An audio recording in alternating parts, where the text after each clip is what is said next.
I like doing dumb shit for reactions. All right. 1 second. I should have been pulled this shit out, but whatever. Pulling it out now. Ooh, arrest me, daddy. No, I'm playing. What the fuck? Where's Alright, man. Well, welcome to another stream. Technically, this is a redo of yesterday. And I'm not gonna lie, it was a blessing in disguise. Number one, we didn't get a chance to finish everything we were supposed to be talking about yesterday. First and foremost. Second of all, I was starting like a bitch yesterday. And it's probably because I did not get anything to eat before coming here. So then my brain was all in the fucking fog. But now the weather is clear, there's sunny skies. And it's my type of weather out there. It's my type of weather. It's my type of weather. Don't believe the fake news. It's my type of weather. I love when it's sunny. I love fall weather. We're getting fall weather. But I don't know where the fuck the accent came from. Hold on. Do it again. We're getting fall weather. Let me shut the fuck up. It's not working. It's not working. My Donald is more like Donald Duck. Whatever. Anyway.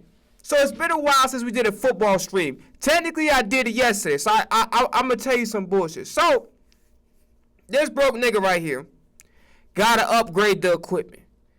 One, the webcam, I'm not even tripping off that. I ain't tripping off the webcam. But what pissed me off the motherfucking most is that my stream keep goddamn glitching.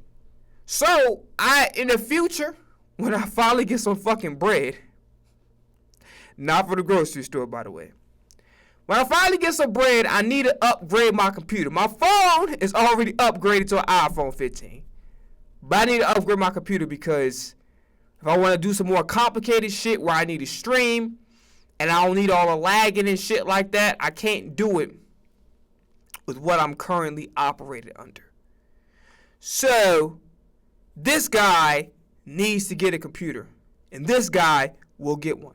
Alright, whenever. Neither fucking here nor there, right? So basically, this is a redo everything we've been talking about. So before we get started, follow me here on Twitch at follow me here on Twitch at I'm Bruce Leroy BIH. TikTok, it's Bruce Leroy BIH. Twitter and Instagram, I am Bruce Leroy. All right. So before we get started, I got a couple announcements to make.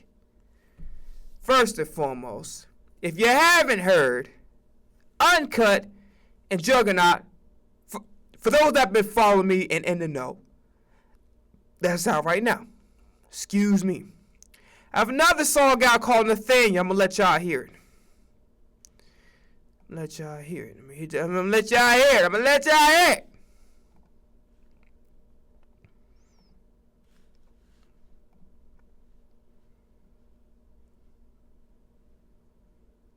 Let y'all hear it, man.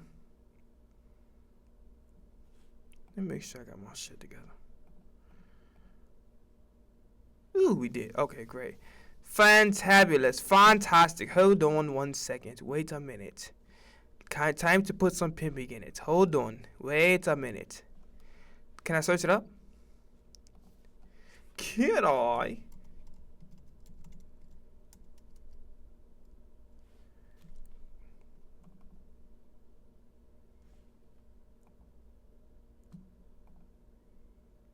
Oh my God, what the fuck?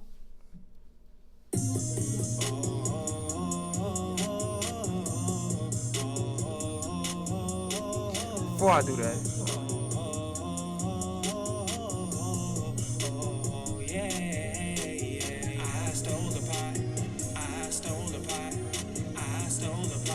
That shit was good, no lie. I stole the pie. I stole the pie. I stole the pie. That shit was good, no lie. I stole the pie. I stole the pie. I stole the pie. That shit was good, no lie. I stole the pie. I stole the pie.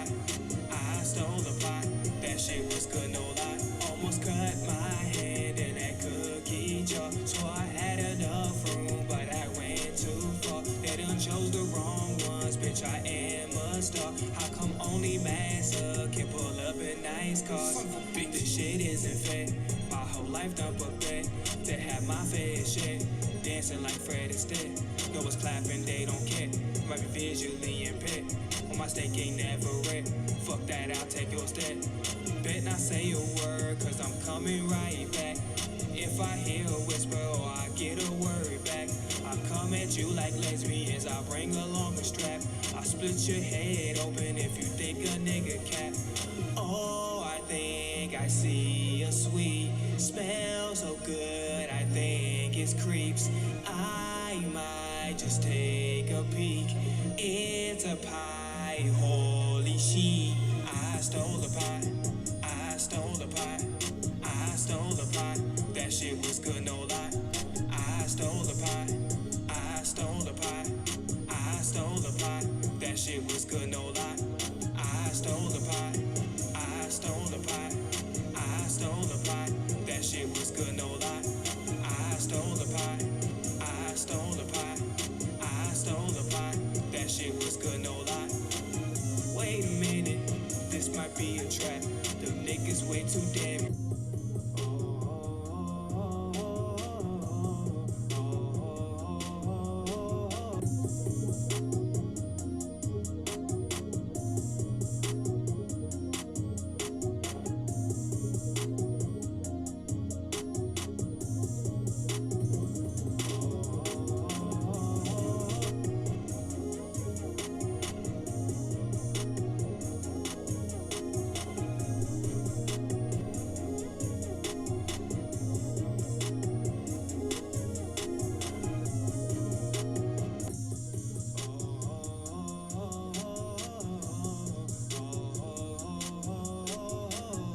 Alright, whatever the fuck ever. Y'all, hold on.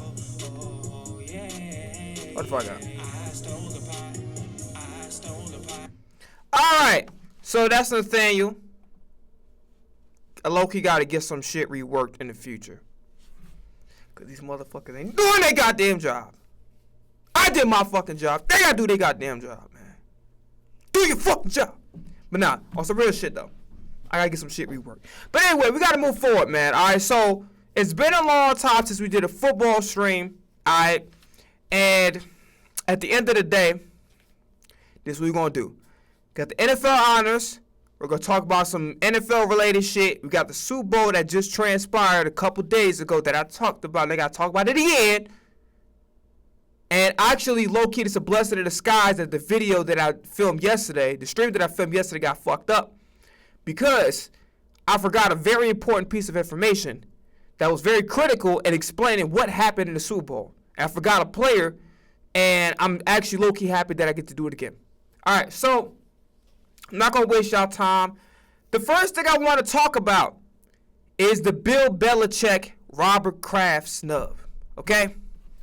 And then we heard about Tony Dungy. Well, actually, let's see something.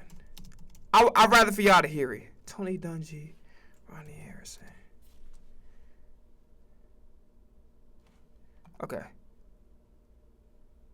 What I would say, Coach, is any list that doesn't include Bill Belichick at the top. Okay, that's not what I want to say because he... What I would say, Coach, is any list that doesn't include Bill Belichick, the Hall of Fame, and even if you come on the committee, you take an oath that you're not. What I would say, Coach, is any list that doesn't include Bill Belichick at the top is absolutely wrong. And a lot of those players that we mentioned, they're great players. I played with Drew Brees, I played with Adam Vinatieri, but there's nobody more deserving to be in that Hall of Fame than Coach Belichick. I've seen his greatness.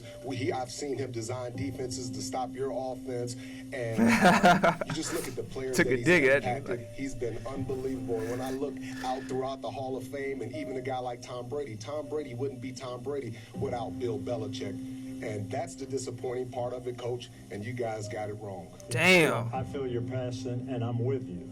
And this is about more than Bill Belichick, because in the last 2 years since the rule has been changed, we've had 7 open slots, 7 people who deserve to be in that didn't get in because of this rule change. It has to change. We've been vocal about it as voters, and hopefully it will change. Did you vote for Bill Belichick? Jack, I'm not going to disclose that. When you come on the committee, you take an oath that you're not going to discuss any of the debates, anything that happened there. I'm not going to put any of my teammates under the bus, who they voted for, who I voted for. Here's the situation, okay? In this category, coaches, contributors, senior players, there are 5 finalists.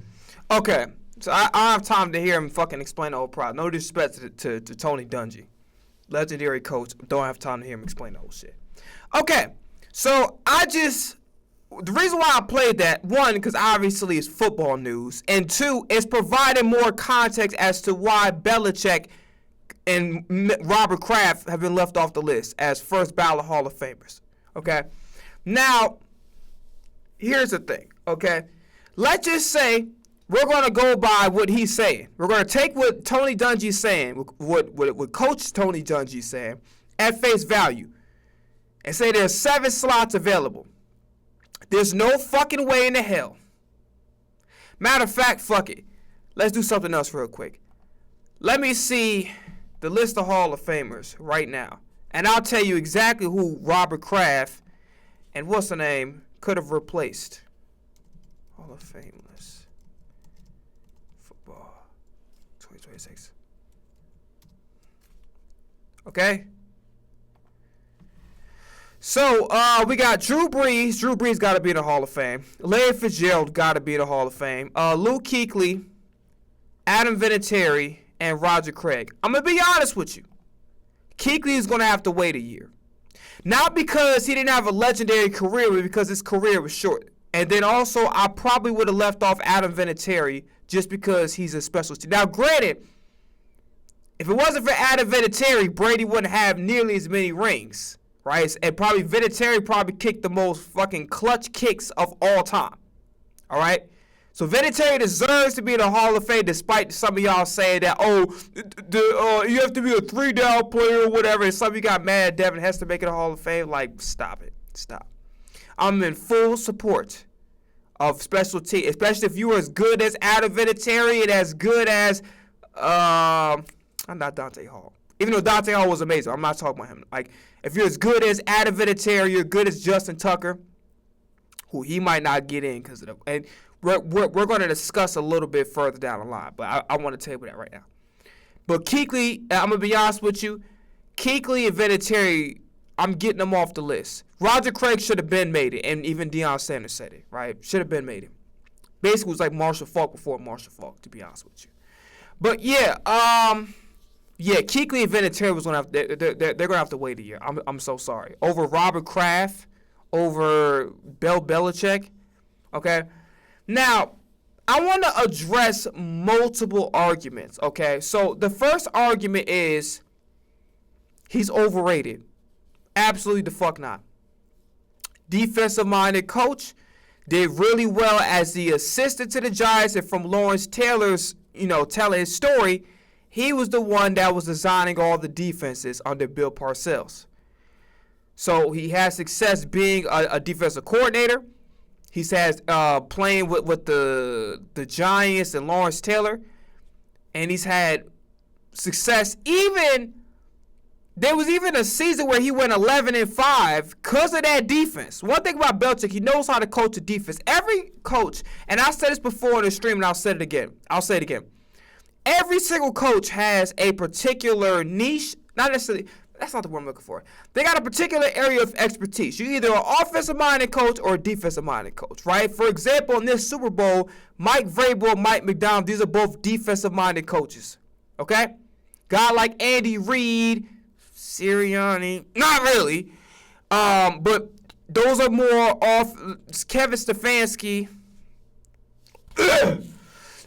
These are more offensive-minded coaches, if you will. Okay, Sean McVay, Mike McDaniel. These are more offensive-minded coaches. So typically, when I evaluate a coach, and it's just my personal opinion and how I watch football, how I look at the game. I don't, unless it's absolutely hot fucking garbage, I typically don't look at how the opposite area of their expertise is performing. I really judge and I evaluate coaches based on their area of expertise, right? So, for instance, right, this is a hypothetical scenario.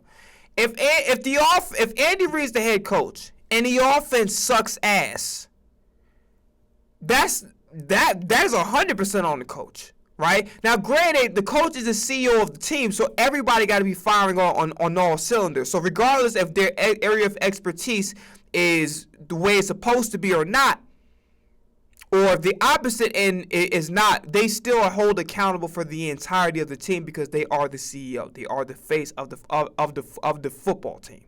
Does that make sense? So,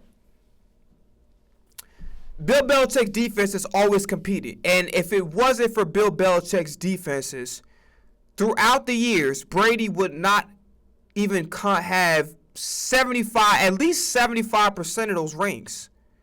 Okay?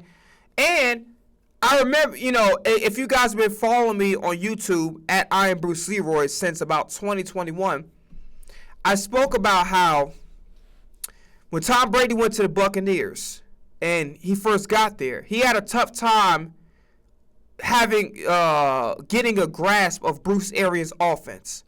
So what did Brady do? Brady took some of Belichick's system and implemented it in the offense to make it easier for him. And as you can see, Brady had some fantastic couple years. Last year wasn't so hot. The last year he was a Buccaneer wasn't so hot, but overall he's had some fantastic years as a Buccaneer, 100%. By his tenure alone, he's the best Buccaneer quarterback to ever play for that franchise. Like, really on an all-time team, he's a starting quarterback of the Buccaneers. He's only been there for 2, 3, maybe 4 seasons. But yeah. So that just goes to show you how how great of a coach Belichick is. So Belichick is not overrated 100%. Belichick, to me, I would compare to Greg Popovich, right? You got the hottest teams, even in the beginning. Kurt Warner and the Rams, or Marshall Faulk, Torrey Holt, and Isaac Bruce, and Orlando Pace, and Aeneas Williams on that defensive end. The Rams in the early 2000s, late 90s, early 2000s were the hottest fucking franchise. Were the hottest football team. That offense was high-octane, potent with the names that I just mentioned. And Belichick, kind of like how Popovich stood in the way of some of Kobe's success. Popovich stood in the way of some of LeBron's success. Some way, shape, or form, the Spurs always, we have these superstars that we look up to, whatever the case may be, and somehow, some way, the Spurs always find a way to fuck up people's legacies. That's kind of how I would look at the Patriots, and how I would look at Bill Belichick. He ruined a lot of legacies, right?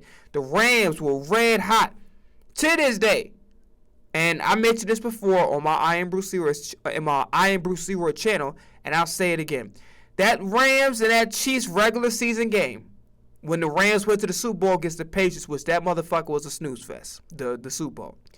That Rams and Chiefs game in regular season was the greatest regular season game of all time. I stand by that shit. 100%. The greatest regular season game in NFL history, I stand by it. I'm not just saying it because I'm a Mahomes stan. I'm just telling the goddamn truth. But yeah, what was I going to say? Yeah, Jared Goff and Todd Gurley in that offense, they were looking unstoppable. Then you had Aaron Donald in that defense, right? Well, I think Marcus Peters was on there too. So that defense was you know what I'm saying? And then, lo and behold, they end up falling short because of the Patriots. So the Patriots ruined a lot of legacy. They even ruined Peyton Manning's legacy to an extent. Not totally, because Peyton Manning is still an elite quarterback, still top 5-ish of all time. But he dampened Peyton Manning's legacy. Peyton Manning's legacy.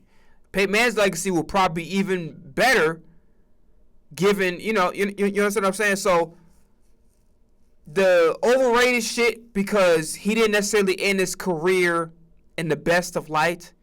Hiring Matt Patricia as a fucking offensive coordinator was just downright fucking dumb. Okay?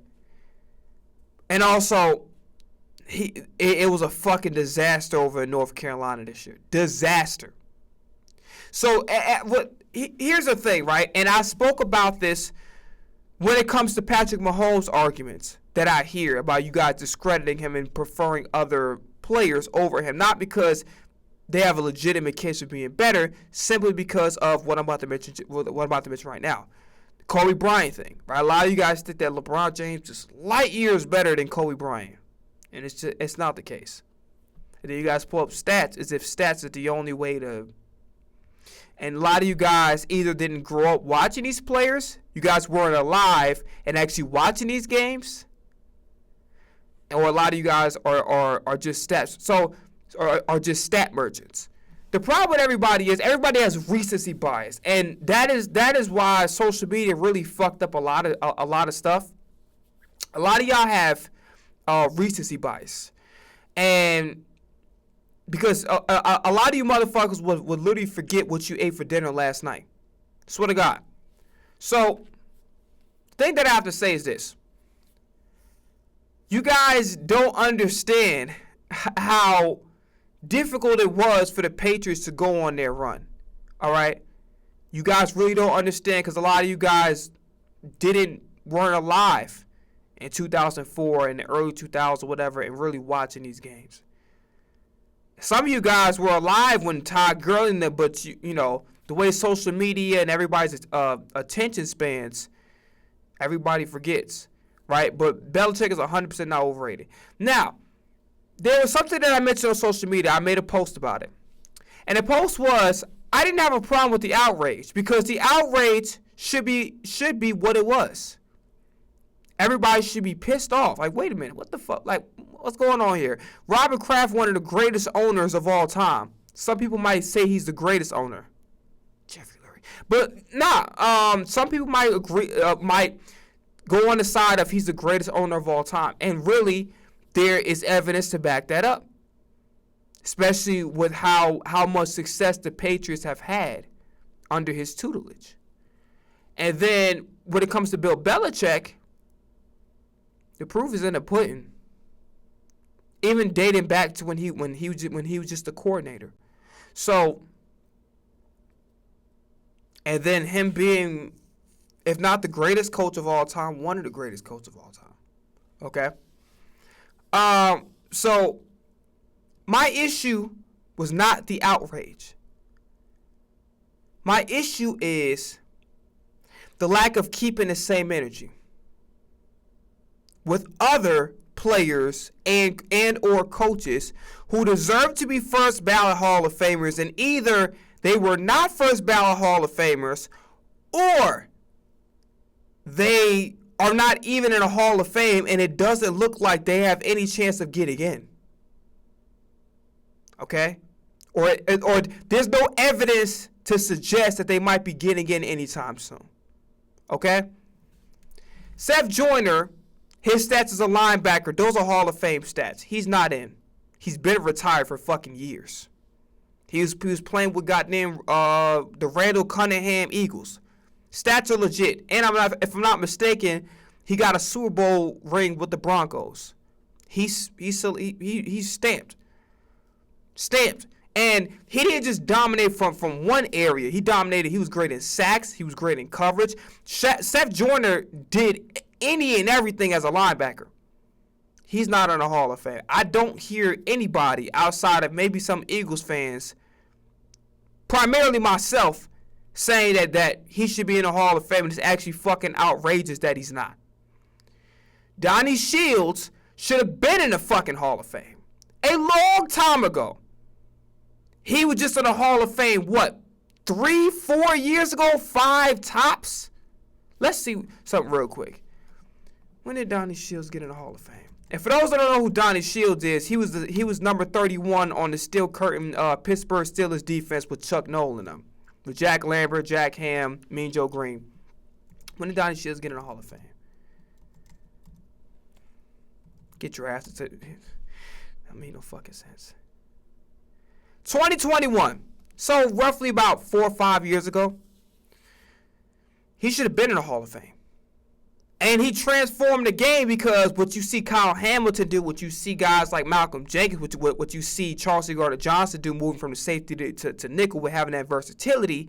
Not only was he a hell of a football player, he also was revolutionary in being a defensive back who can move around the field, who can play the safety and can play the nickel, right? Got enshrined in 2021, should have been in the Hall of Fame literally after his first 6 years of eligibility. I didn't hear shit about that.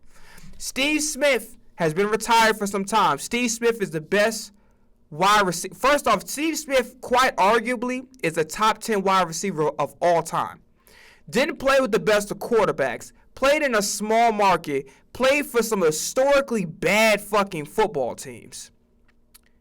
And put up the numbers that he did. And didn't just do it for one franchise. He did it also in Baltimore. Okay? He's not in the Hall of Fame. I don't hear too much uproar about that. Chad Ochocinco. Elite wide receiver. Probably the quickest feet I've ever seen from a wide receiver, period. Played in an historically tough, physical AFC North. And he was very productive. He had a very illustrious, it wasn't as long as maybe we would like it to be, but it was long enough, especially with how you're going to get guys in like Patrick Willis and a guy like Luke Kuechly, right? Because if you say, oh, Chad Ochocinco doesn't belong in the Hall of Fame because his tenure wasn't long enough, then I would have to argue that goddamn Edgerrin James, his tenure as a dominant player wasn't long enough. Also, Luke Kuechly and Patrick Willis should not be in the Hall of Fame. Now, I agree that they should, even though despite the fact that their tenure wasn't long enough, but just how fucking dominant and in the 10th percentile of players that they was during their time, you have to put them in the Hall of Fame. Both of them. But if you're going to go by the logic of Chad Ochocinco's numbers were not, he didn't have a stretch of dominance that was long enough to qualify him, I would then have to say Patrick Willis and Luke Kuechly definitely don't belong in the fucking Hall of Fame. 100%. Now, what was I going to say? So that, and Terrell Owens, dominant for multiple franchises, not just one. Most motherfuckers that go to different teams, and especially to as many teams as Terrell Owens went, they're either okay wide receivers or they're not very good, or maybe they're just good guys to have in the locker room. They're not normally productive guys. First off, T.O. is a top 5 wide receiver of all time. Past or present, does not fucking matter. T.O. was dominant as a 49er. T.O. was dominant as a Philadelphia Eagle. T.O. was dominant as a Dallas Cowboy. He did really well in Buffalo, did a little something in Cincinnati. Okay? His career speaks for itself. Playing on a fucking, damn near a broken leg in that Super Bowl in Philly going up against the Patriots. So, I know what a lot of people are going to say. Well, if he was so great, then why did he keep moving franchises? But I could flip that argument and say the fact that he didn't need a system to be able to produce, and the fact that he can go into different surroundings and play in different types of schemes and still be able to prosper and succeed actually would add to his Hall of Fame credentials. That's the truth. It would add to it. Now, but there wasn't much uproar or as much anger and vitriol at T.O. not being first ballot, which is no fucking excuse for that. I didn't hear that much. Antonio Brown, whether you like it or not, whether you like the guy or not, and I'm going to be honest with you, he's done some things that I'm not necessarily like. He's one of my favorite wide receivers of all time. I enjoyed watching him and Julio damn near fucking run the 2010s. Okay? But the reality of the situation is this. Antonio Brown is a top 10 wide receiver of all time. And if you don't think so, you either don't like Antonio Brown personally or you don't know shit about football or both. But Antonio Brown is a top 10 wide receiver of all time, hands down, in the discussion. Him and Julio Jones. Antonio Brown might not ever get to the Hall of Fame, despite the fact that his numbers and his resume says that he is clearly, and we're talking minimum here, a top 10 wide receiver of all time. Period. Could do everything. Special teams, everything. Dominant. Just fucking dominant. But because of the on-field things that have transpired, and then how he ended his career in the NFL, especially him being on the Raiders, and then it was it didn't end well with him throwing up the peace sign, taking his shirt off and shit. Pause. But you understand. Here's the thing, okay? And this is the truth. This is not how this shit goes, and it's not fair that that's not how it goes. But this is the honest to God's truth. We cannot allow our personal dislike for a player or anything they did off the field, because let's put it like this. The real reason Belichick, because there's no fucking way in the hell Luke Kuechly, and Luke Kuechly deserves to be a Hall of Famer, by the way. There's no way in the fucking hell, right, if we're going by Tony Dungy's logic, that out of those 7 slots, Luke Kuechly and Adam Vinatieri are more deserving of the Hall of Fame than Robert Kraft and motherfucking Bill Belichick. There's no fucking way. There's no way a special teamer and a guy with a relatively dominant career but very short career should be in over a owner who has had ran the NFL for a fucking decade, and a coach who ran the NFL for a decade and even has success in the 80s, in the 90s, being a coordinator. His coaching resume speaks for itself. And then the amount of legacies that he destroyed on the account of his coaching tenure. Okay? And Ronnie Harrison is absolutely right. Brady would not be Brady without Bill Belichick, without his influence, without him coaching those defenses to kind of save his ass, because, like I said before, it took Brady a little bit of a while to kind of get going and start producing those big boy numbers. It took him a little bit. Okay? So my issue is not the outrage. And then some of you guys will say, well, Bill Belichick is the GOAT. That's different from everybody else. No. First and foremost, a first ballot Hall of Famer is a first ballot Hall of Famer. It doesn't matter if they're the greatest of all time in their position or not, or one of the greatest. A first ballot Hall of Famer is a fucking first ballot Hall of Famer. First and foremost. Secondly, and it's like I was arguing with this dude who was sitting up there, and this is one thing that I really can't fucking stand, okay? I'm not opposed to people showing how smart they are. I'm not opposed to people showing how articulate, how bright they are, how book smart, how eloquent, how well put, how well versed. I'm not opposed to well-spoken people. I love intelligent conversations, and I love speaking to intelligent people. I think if you got a brain in your fucking head, I don't think you want to talk to a dumbass. I would think if you could help it, you wouldn't want to talk to a dumbass, right? But the reality situation is, I can't stand. And it's like if you watch Good Will Hunting and you watch how Matt Damon broke the dude down in the bar and shit. Because he was like, I hate the motherfuckers that be sitting up there. Well, it's a melancholy truth that great men have poor relations. Stella, to be or not to be? That's the question. I hate motherfuckers that talk like that. that want to quote everybody. First off, that's inauthentic as fuck to be quoting other niggas. You got a brain in your head. You got life experiences. Why don't you telling me if you so goddamn smart, you can't think of something that's... Get your goofy ass on somewhere, boy. These motherfuckers, boy. These little niggas, something else. But yeah, anyway. Going back to what I was saying, because I got sidetracked by some bullshit. But yeah, if you're so goddamn smart,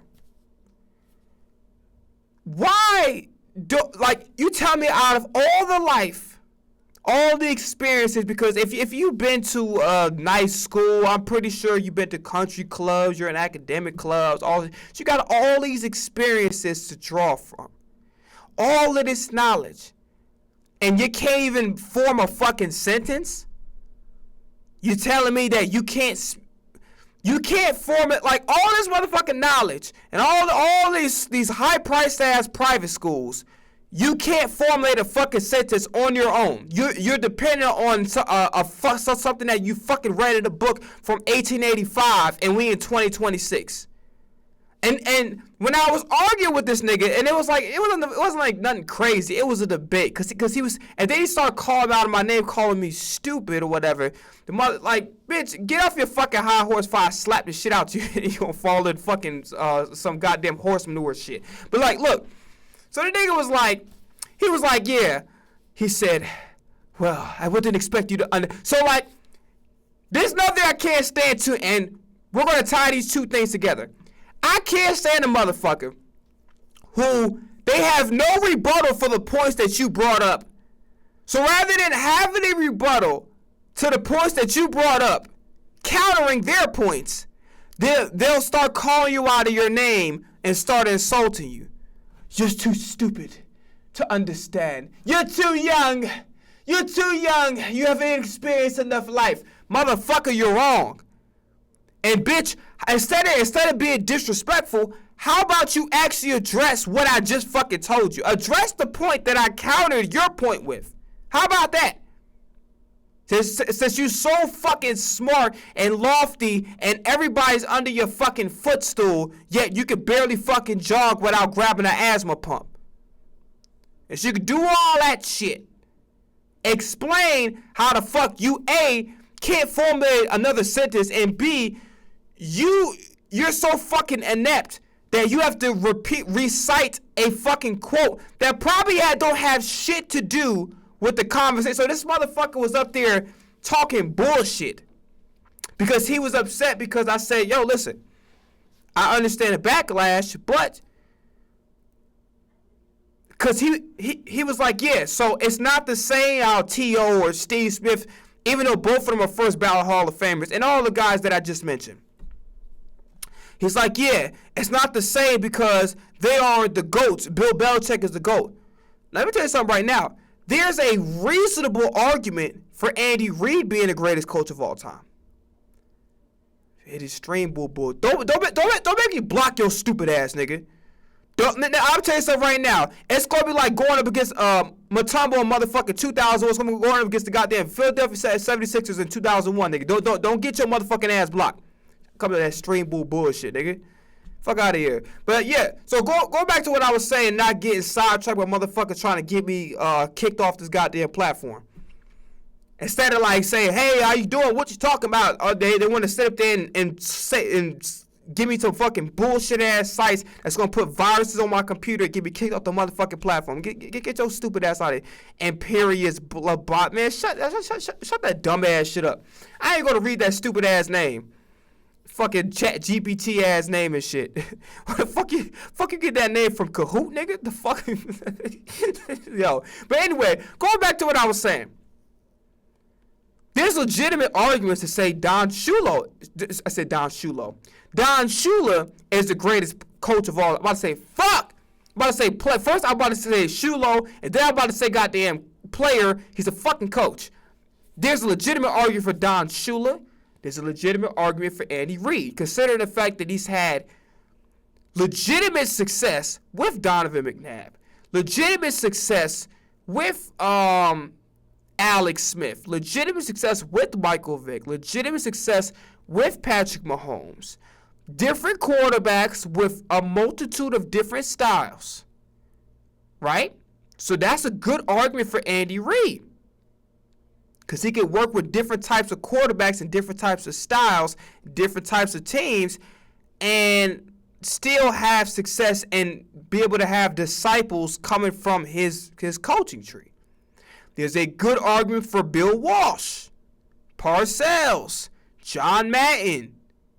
Okay, you can say, well, John Madden didn't have like the craziest of fucking rosters. All right? You can say Chuck Noll. There's legitimate arguments for these coaches. Seriously, there is. So you can't just automatically just come up and just like, no. And at the end of the day, you're trying to utilize your fucking opinion as a fact, and it's just not. Now, there's some opinions that are more or less facts because the evidence is just too overwhelming, right? Jerry Rice being the greatest wide receiver, and I trust you, I like Randy Moss better because Randy Moss had more talent, but damn near 2 decades of dominance, which will probably never happen again, especially the way the motherfucking we'll have a conversation about that. Matter of fact, yeah. So 2 decades of dominance, being the best wide receiver. A lot of y'all said Stickums. I'm like, yo, even after the Stickums, he still was dominant. So, what's your point? But and then also he was low key successful well into his age, playing for a different team, a different quarterback on the Raiders, right? And I think he might have had a 1,000-yard season in Seattle or Denver. Don't quote me on that. I could look it up. I don't care. My point is this. So first and foremost, there's two things that I hate. The first thing is motherfuckers that call you out your name and try to insult you because they can't rebut your point. And then the second thing that I really can't fucking stand is a motherfucker who tries to talk in like overly complex ass language that if you probably ask them to spell, it'll be like waiting for it's like you just purchased 2K or Madden out the goddamn PlayStation store or the brand new college football, and you gotta wait for that motherfucker to download before you start playing. That is the goddamn equivalent to trying to decipher these motherfuckers talk. But really, when you've had experience like myself, you start to realize, wait a minute, they're using all this goddamn complex ass language. They're not saying shit. It's like a motherfucker who think that them rapping fast is like them being lyrical, but then when you really break down the lyrics, you kind of can decipher something. Like when you kind of can be coherent to what some of these people are saying, it's like this motherfucker's actually saying he's saying some basic ass like, I got a hat with a big tat with a big gap and his brain goes splat, and it's like this motherfucker's not saying anything. This nigga's saying bullshit. So, in other words, with the experience that I had, and the motherfucker blocked me, and then I insulted the bitch ass nigga back, cause I'm like, what the fuck you calling out my name for? Because your little stupid ass with all of this fucking education and all these fake ass credentials that you fucking got typed up for you in Chat GPT that you decided to put on Twitter to make you look like you goddamn fucking Tom Clancy and shit. Bitch, you're not even a fucking Clancy. You're not even a goddamn Clancy potato chip bag that you can find at motherfucking Aldi. The bottom line is this. Going back to what I was saying. I hate when a motherfucker start using complex language. And then a motherfucker said that. I'm like, are you suggest? So I said, can I pull the motherfucking conversation? Do I care? Let me see something. Let me see if I can pull up the conversation. Because the bitch ass nigga blocked me. He said some stupid ass shit. Is it mentions? Okay. I could tell you about this little stupid ass shit. Let me see what this stupid motherfucker said.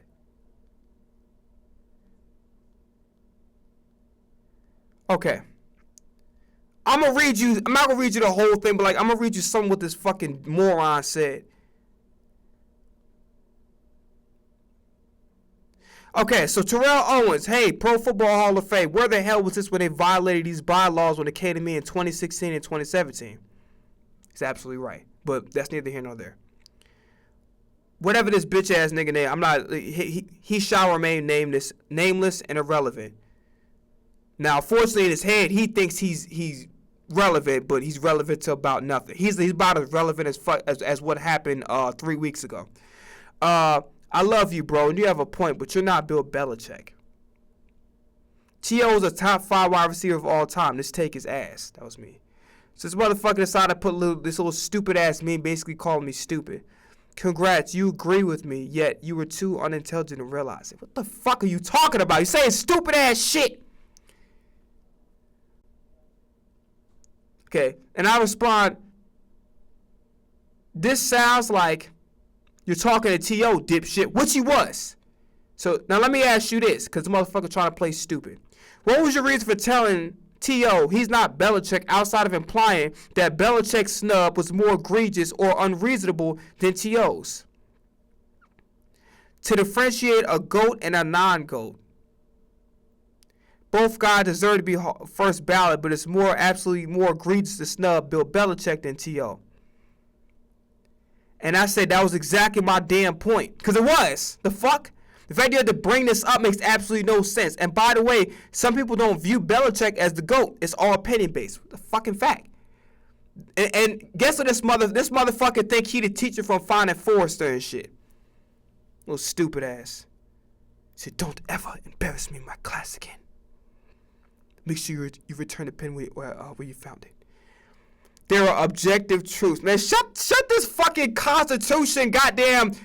I was the first motherfucker to write the first letter of the First Amendment, stupid ass. Oh, goddamn, freedom of speech. I was the first person to say freedom of speech at the Constitutional Convention, sounding ass. Bitch, you better get this fucking little fake ass guy. I'm the great-great-grandson of one of the members of the House of Burgesses, sounding ass. Man, shut your stupid ass up. There are objective truths in sports debates should be about coming to a truthful conclusion based on agreed upon parameters. The fuck are you talking about? Not just loudly argued opinions like two children. You're not stating an opinion.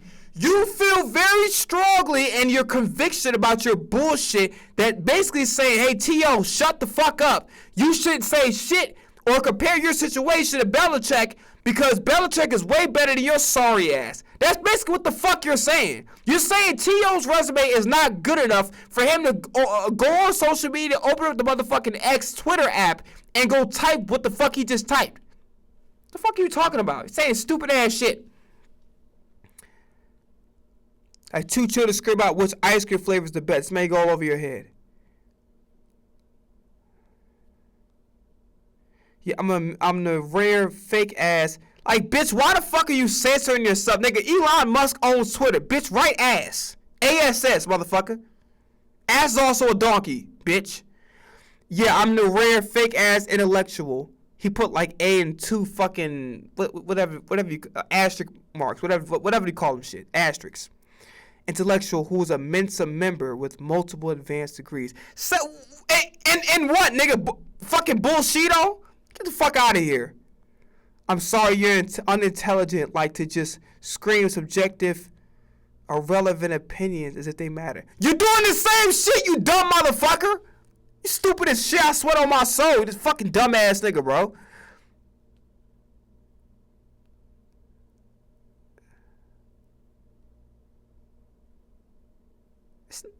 Unintelligent loon. This motherfucker talking like he goddamn played chess with goddamn John Muir. Man, shut your stupid ass up. But yeah, anyway. So going back to my argument, it's not the fact that people are upset about the Belichick and Kraft snubbing, but more so Belichick, right? And then here's the thing. And then I'm going to wrap this up, and then we have to go over to start talking about the NFL honors in the Super Bowl. But look, I'm gonna be straight up and honest, okay? We cannot, because we dislike how maybe a coach or a player interacted with the media.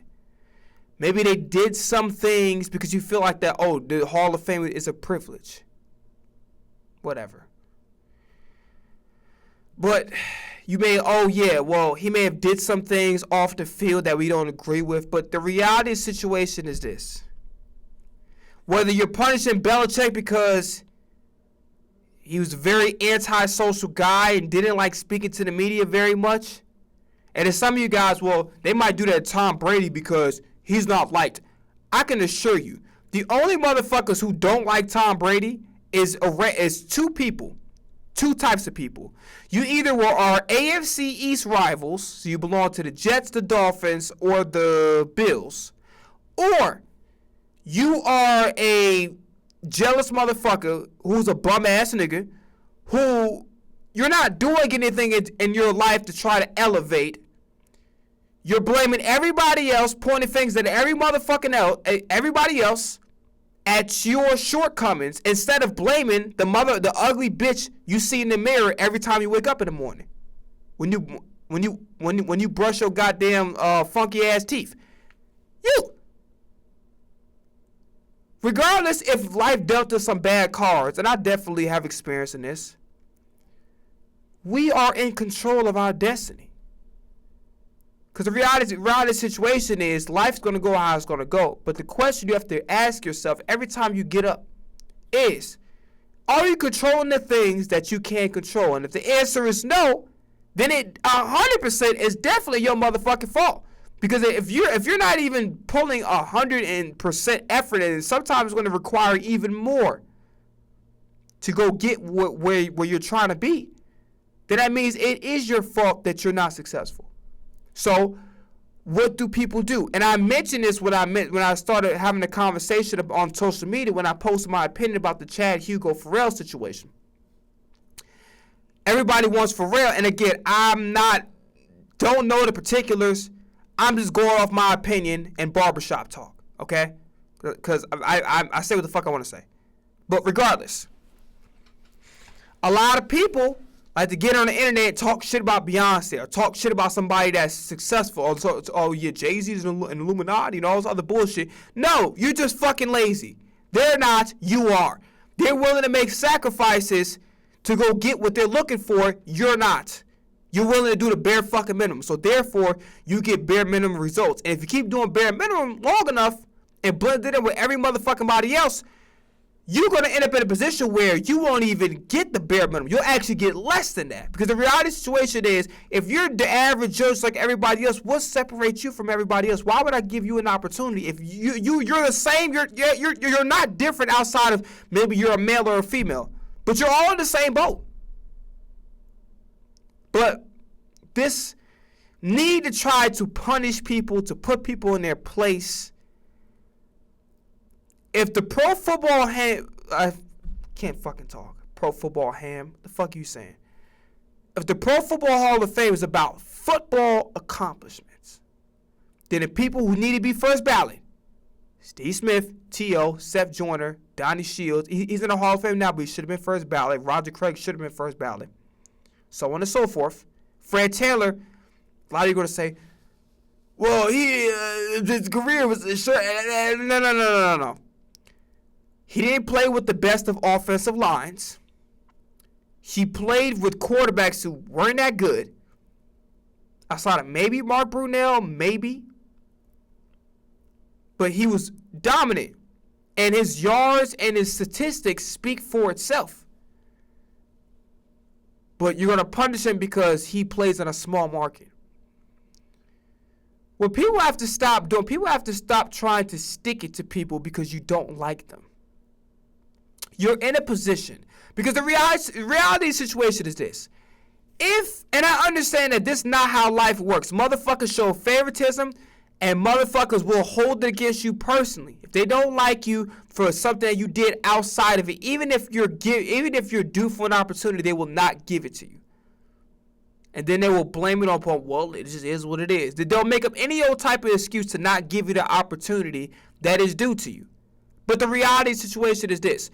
We have to stop doing this personal shit. So whether you're mad at Belichick because he's antisocial, he has a 24-year-old girlfriend, whatever the fucking case may be, the personal shit has to be put aside. And whether you like the guys or not, whether they did something off the field that you didn't particularly like, if their credentials say Hall of Fame, you got to put them in the fucking Hall of Fame.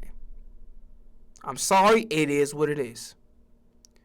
And it's not, people say, oh, it's a matter of we need to stop having writers and columnists make these votes. Well, I could argue. First off, I'm not against the notion, despite what Randy, and I understand why Randy Moss feels the way he feels, and has every right to, and so does Rodney Harris, and a lot of people who are outraged by this, because everybody has a right. Like, he's the. Again, there's a good argument that he is the greatest coach of all time, but it's not like how it is with Jerry Rice with being a GOAT wide receiver. It's not the same thing. But the outrage is fine. But my problem is there is selective outrage. And that's why I have to draw the line. Let's keep it fair across the board. And let's not use the personal shit. Okay?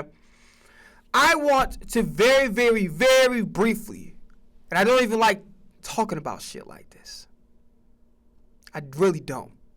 Because this is not like some shit you can make light of, make a joke out of. And listen, I do talk about some real serious shit on this channel from time to time. But the reality situation is this.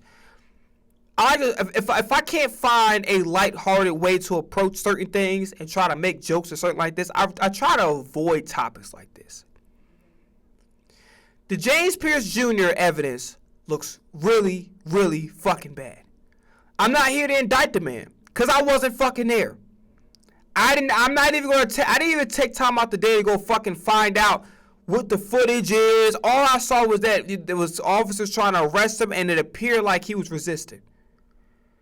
And then there was a whole report about how he stalked her and the young lady. I should. And if I'm not mistaken, she's a W. James Pierce Jr.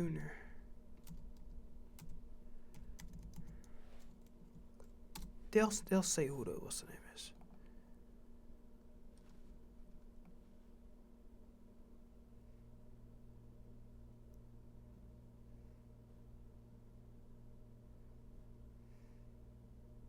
So Rakea Jackson, I guess that was his ex or whatever the case may be.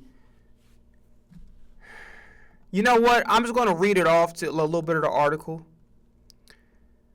The brief. Authorities say Falcons rookie James Pierce Jr.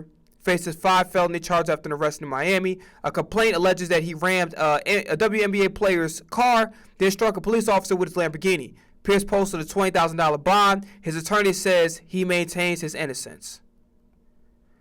The attorney for Atlanta Falcons rookie James Pierce... I said that shit. What we know. New details were outlined in the complaint from the Miami-Dade County State Attorney's Office. The allegations describe what authorities call a domestic dispute between Pierce and a WNBA player, Rakea Jackson, after she ended their 3-year relationship, according to the Associated Press, which you already know what I call the Associated Pussies. But after an argument, Jackson tried to drive away and was headed toward a police station when authorities alleged Pierce intentionally crashed into her vehicle. So if they caught this nigga by the police station, he's fucking cooked. Because they definitely have put footage in a police station, 100%. When officers respond, police records say Pierce refused an initial order to get on the floor, drove off, and later struck someone again. Ooh, shit. I don't mean to curse to try to say prayers out, but prayers out for whoever else got struck. Like, I know it's kind of cursing and saying the prayers up. It's kind of hypocritical, not a good thing to do. This time, a police officer hit an officer in the leg with his Lamborghini. Ooh, oh my, this is worse than I thought. Jesus. Gee, damn. Before crashing and trying to run away, police arrested him after a brief struggle, report said. Pierce posted a $20,000 bond, son. I don't think this nigga, if all this shit is true, and there's proof out there that he did all this shit, you gotta keep his ass in jail. Fuck that $20,000 bond. You gotta keep his ass in jail, dog. The Falcons have been tight-lipped. I mean, they have to release him. They have to do it. Here's the thing. If all this shit is what it is, his career is fucking over. And it's very unfortunate because as a player, he was crazy. And to try not to make it too lighthearted, because this situation, first off, domestic violence from any side. Men, as a man, if you call yourself a real motherfucking man, if you call yourself a G, ain't no putting your hands on no goddamn woman. You understand what I'm saying? If you call yourself a real man, like, oh, the man, you know, all the red people talking about the alpha male shit. Alpha male don't put their motherfucking hands on no goddamn women. That's not a gym that make you a bitch. And at the end of the day, if the person got a brother, whatever, you should be dealt with accordingly. You know what I'm saying? We don't do that shit. There ain't no real nigga putting their hands on a woman.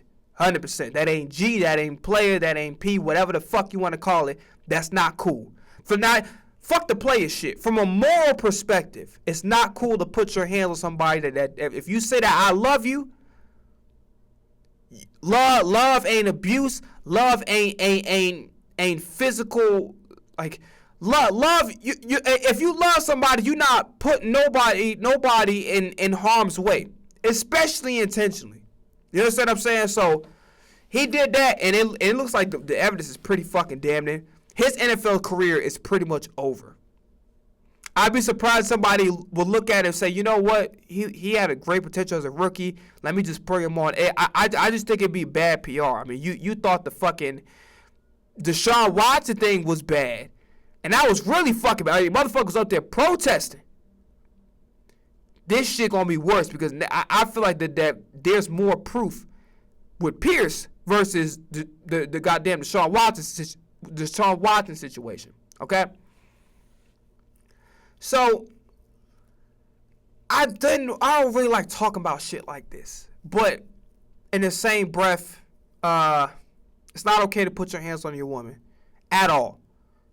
At all.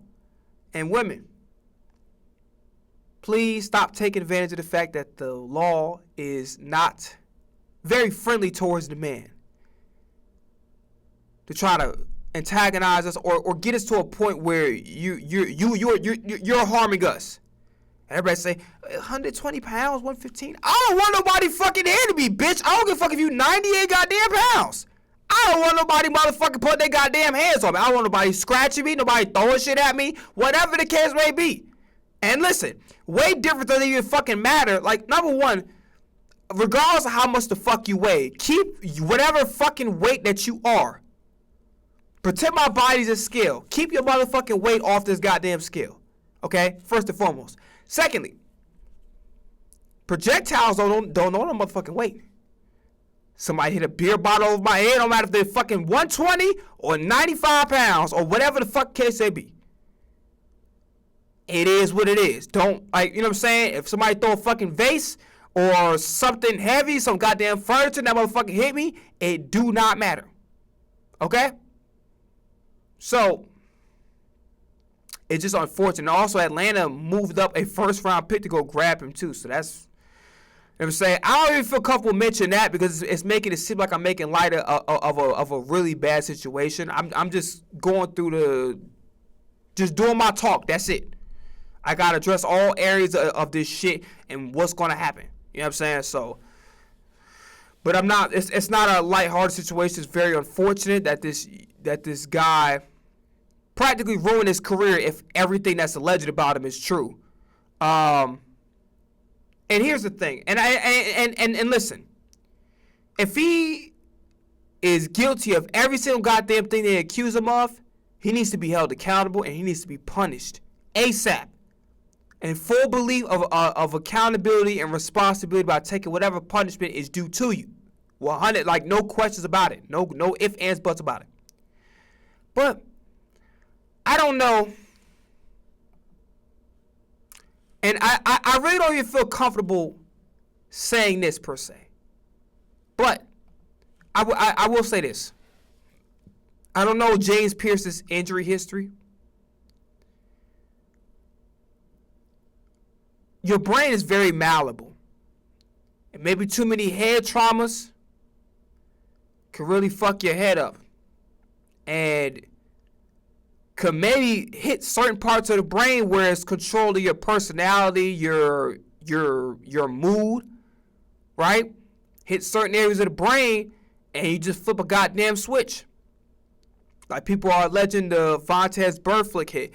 By the way, Pac-Man Jones, he just makes himself fucking look worse by the moment. First, he's up there talking shit about Caleb Williams because he decided it's grown-ass man should not be worried about what another grown-ass man is doing with their own fucking fingernails. I'm so sorry. And if you want to call niggas sass, whatever, like, bro, you like that makes you a fucking hypocrite. You want to talk about how manly and masculine you are. Niggas don't gossip about other niggas. That's a fact. You know what I'm saying? So right then and there, you hypocritical. They said some shit was like, yeah, I didn't like how Antonio Brown was celebrating. Like, I'm all for defense playing physical. When you start trying to do this goddamn bounty gate bullshit or had this mentality because you're upset that somebody's dancing or maybe you were upset that Cam Newton was dabbing too much, you basically trying to put a hit out. And like, it's just fucking stupid. Like, I don't. It's fucking ignorant ass behavior. Like it really, and then sit up there and admit that, and it looked like he was proud of that shit too. That's just that's lame fucking behavior. I don't give a fuck who don't like what I said. That's lame as shit.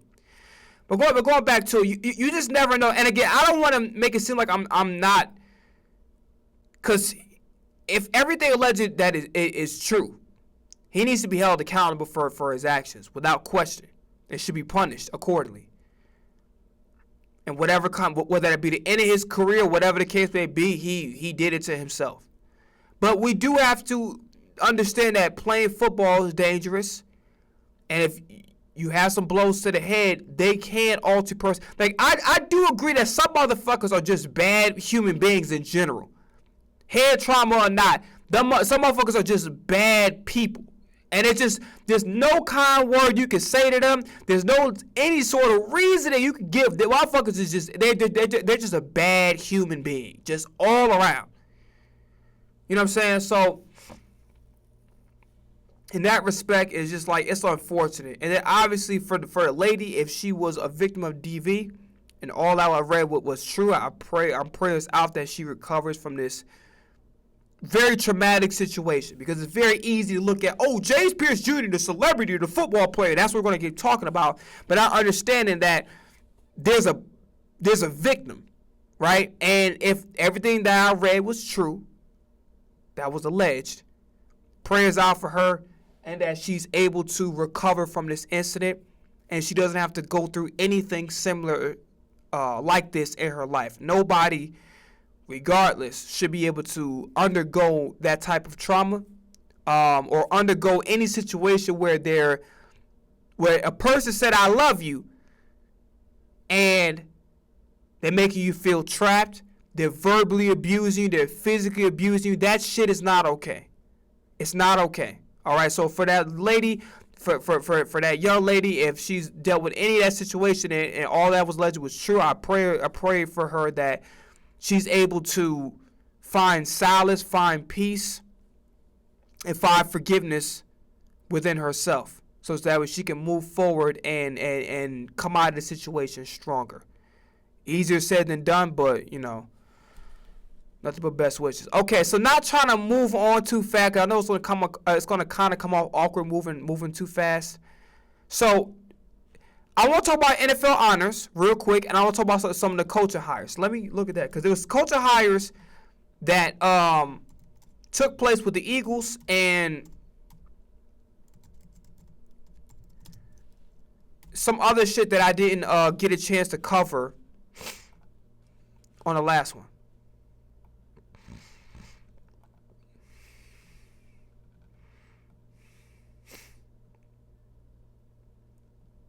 Okay. So Matthew Stafford winning MVP. Here's the thing. I know a lot of people in Mina Kimes. Hey, I know I talk about Mina Kimes, right? And by the way, I don't hate the lady, but I stand by what the fuck I said. Got a lot of flack for that video. I stand by what the fuck I said. But in this case, Mina Kimes do be on point at times, right? But when she's not on point, or when somebody is saying some shit that don't make sense, I'm gonna fucking say it. Matthew Stafford winning MVP, I don't have an issue with. I know that people are gonna say numerically, statistical wise, because here's the thing: you guys are, if y'all been watching me long enough, for those you motherfuckers that have been watching me, you know my stance about last year. Saquon is the MVP should be who the fuck the best player is. 80% of it should be what you do in the regular season. 20% you can't fucking shit the bed. Amber Heard style. You can't shit the bed in the fucking playoffs. All right, you can't just have this fucking great season and then throw fucking 3 interceptions in the divisional round and then win MVP. Fuck no. You should automatically be disqualified. If it's that big of a drop off, if it's a significant drop off, in your level of play in the playoffs from the regular season, it should actually count against you, okay? You can't do your fucking best impersonation of goddamn Karl Malone or James Harden or motherfucking DeMar DeRozan, okay? But moving forward, it's a difference between, okay, let's just say we're going to go by their stupid-ass definition of the most valuable. So if you take them off the team, how many wins would they have? It's just a stupid fucking metric. And also, value, it's not like human beings not fucking vehicles, right? A person's value, like Lawrence Taylor being on the Giants, his value will not diminish. Myles Garrett being on the Browns, Ray Lewis or Ed Reed being on, their value would not diminish unless they get older. But like typically their values don't diminish. Drake May's value to the Patriots will not diminish. Lane Johnson's value as a Philadelphia Eagle will not diminish. Okay? So it just people just say stupid ass shit and it just makes no sense. Like most of those things are constant. The only thing that's going to change from year to year is who is the most productive player on a yearly basis. That it should be what the fucking MVP is. It's not. It's a fucking popularity, political bullshit award that motherfuckers just make up just to have something to talk about. It's just like it's a motherfucker that do like goddamn Finding Nemo faces in the mirror and shit. Does this mirror make my ass look big? The fuck? But yeah, so just getting back to the topic. Lamar Jackson last year was the best quarterback in the league from a statistical numerical value, from statistically speaking and the eye test. Lamar Jackson passed, and listen, Josh Allen, elite quarterback, top 10 of all time. And he's elite. Josh Allen's a bad motherfucker. Okay? He's not above accountability the way some motherfuckers want to try to make him seem like he is. But Josh Allen is a bad motherfucker. No questions asked. Okay? I'm just tired of the fucking Glazers, but Josh Allen's a bad motherfucker. But despite the fact that he proved me wrong last year and had his best season of his career last year, in my opinion, regardless of whatever the fucking stats say, the reality situation is he was not better than Lamar Jackson. Talk about a guy who damn near passed for 4,000 yards, damn near rushed for 1,000 yards with really no number one wideouts. I'm not giving it. It should have went to Lamar. It really should have went to Saquon. But if we're going to go by the definitions that they want to go by, the award should have went to Lamar Jackson. Now, speaking on this year, I'm going to be honest with you, and obviously, yes, Drake May's a scrambler, Matthew Stafford is not. But I'm going to be honest with you, eye test-wise, we're talking about week 1 all the way up until the end of the year, up until week 18, right? Just evaluating both of these quarterbacks. From the eye test, even though May pass, and a little bit, it's a little bit unfair because he's mobile, right? It's something that Matthew Stafford can do about it because he just don't have the athleticism in him. But here's the thing. The eye test, there wasn't much that separated Matthew Stafford and Drake May. I'm so sorry. I didn't look at Drake May and say, oh, he's definitely the best player in the NFL, period. I didn't look at Matthew Stafford like, oh, he's the best in play, period. Right? Or like Myles Garrett should definitely never be in a conversation. No, I didn't look at any of those two. I thought both of them were relatively evenly matched. From the eye test, both of them were about evenly matched. I didn't see one player have really much of a discrepancy eye test-wise from the other. So I'm not upset at Matthew Stafford getting the MVP, especially the playoff run that he had, especially the last one in the NFC Championship game, which I will say that on some rare occasions, he actually had a pretty perfect game. I started almost throwing a pick to goddamn, what was it, Witherspoon? Woolen. One of them two. They never played the perfect game. Wasn't his fault at all. So Stafford won the MVP, no problems with that. Defensive Player of the Year, if you don't think that Myles Garrett should have won, you just don't know shit about football, or maybe you're just an AFC North rival fan. It just is what it is. To Torrey McMillan winning Rookie of the Year, I could argue and say Amika Akuba, but I'm not necessarily upset about this. I'm not. Who else? Protector of the Year, Joe Thuney. Okay. Comeback Player of the Year, I'm not going to lie to you. Y'all going to kill me for this. I rather would have gave it to Nakobe Dean over McCaffrey. Because McCaffrey's play was just up and down this year. And I guess you're going to give it to him. Like, I'm not too upset, but I'm kind of like, when they put him in the motherfucking MVP conversation, I knew they were just itching to give his ass an award. I'm being honest with you. I'm not. I would low-key say Trevor Lawrence. Because Trevor Lawrence was low-key looking like a bust. And then he kind of picked it up at the end of it. I would even go as far as to say Daniel Jones should have won Comeback Player of the Year. Nakobe Dean, Daniel Jones, I would rather would have gave that shit to them. But that's just my opinion. But Christian McCaffrey, I'm not entirely too upset. Okay? Vrabel Coach of the Year. And by the way, I've said it before on my channel and I'll say it again. Mike Vrabel's a hell of a coach. A lot of motherfuckers, again, the recency bias shit. I'm telling you right now, them Titans defenses when he was coaching was always good. His team was always competing. It was always the quarterback play that was abysmal. Then the GM fucked them over because A.J. Brown was traded for goddamn shells, used shells on a fucking pistachio that was fell on the floor and somebody stomped on him with a goddamn Timberland boot and then put the shit back in the bag as if it was a brand new shell. So Vrabel's job really wasn't that hard. The wide receiver depth was there, and we're going to talk more about the Patriots because they were in the Super Bowl.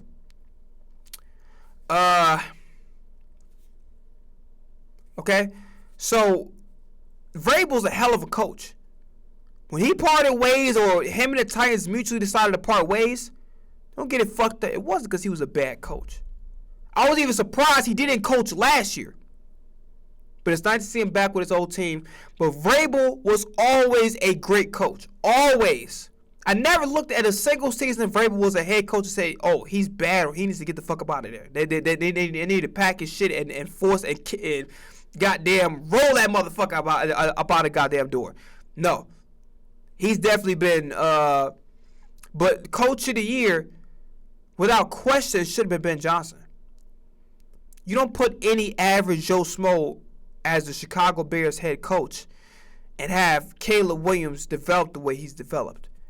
Have the Chicago Bears make the playoffs and actually really should have been at least in the NFC Championship if we keep it in a stack. Now, granted, I've criticized some of his play calling and his third down decision making is fucking abysmal. But Ben Johnson changed the fucking culture of the Chicago Bears. Chicago Bears, just like how Dan Campbell, ironically enough, changed the culture of the Detroit Lions.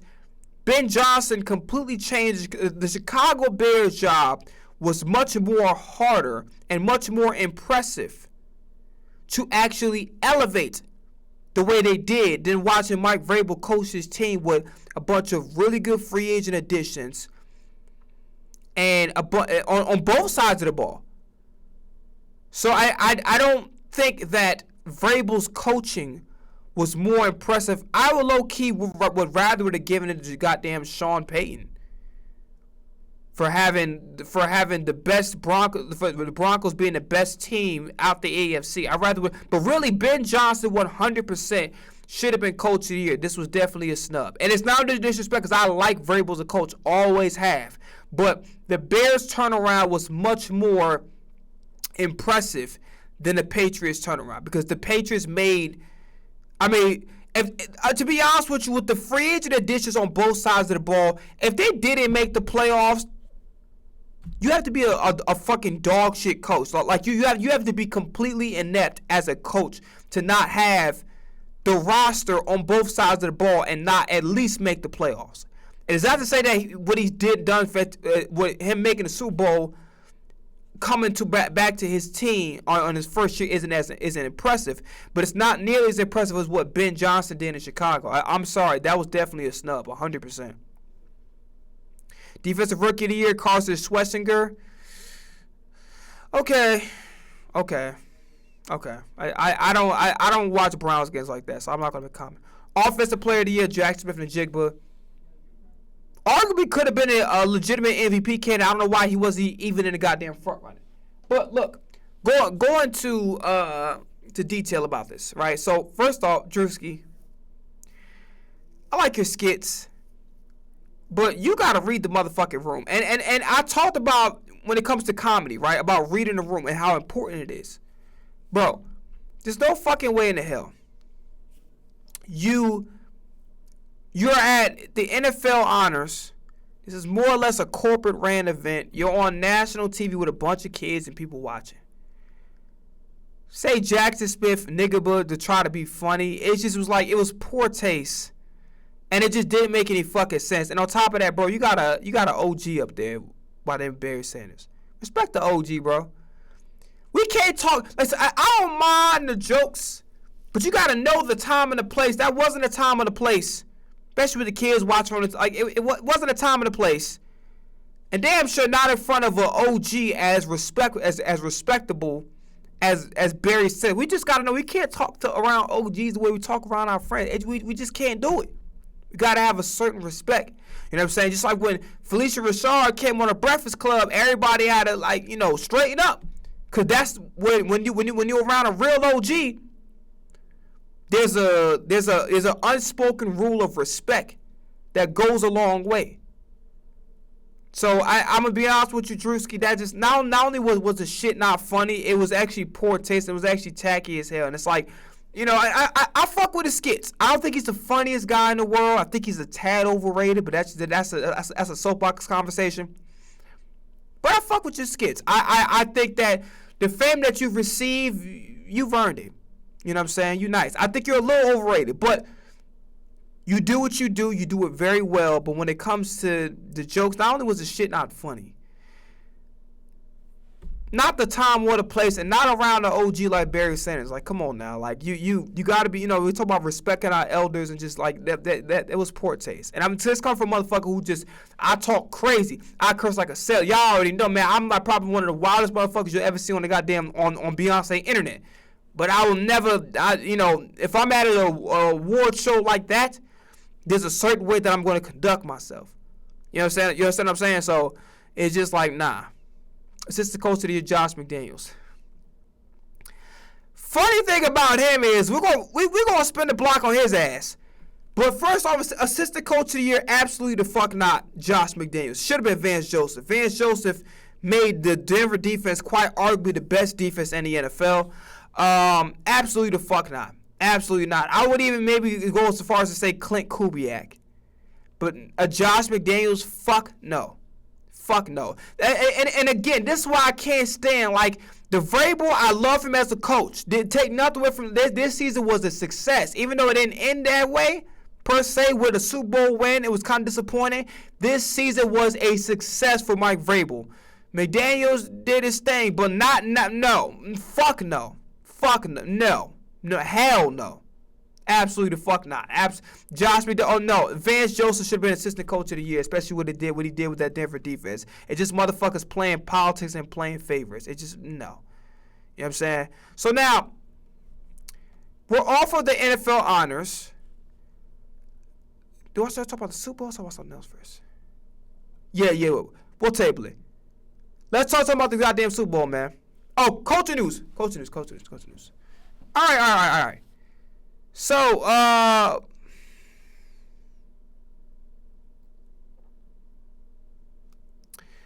we gotta look at some other shit.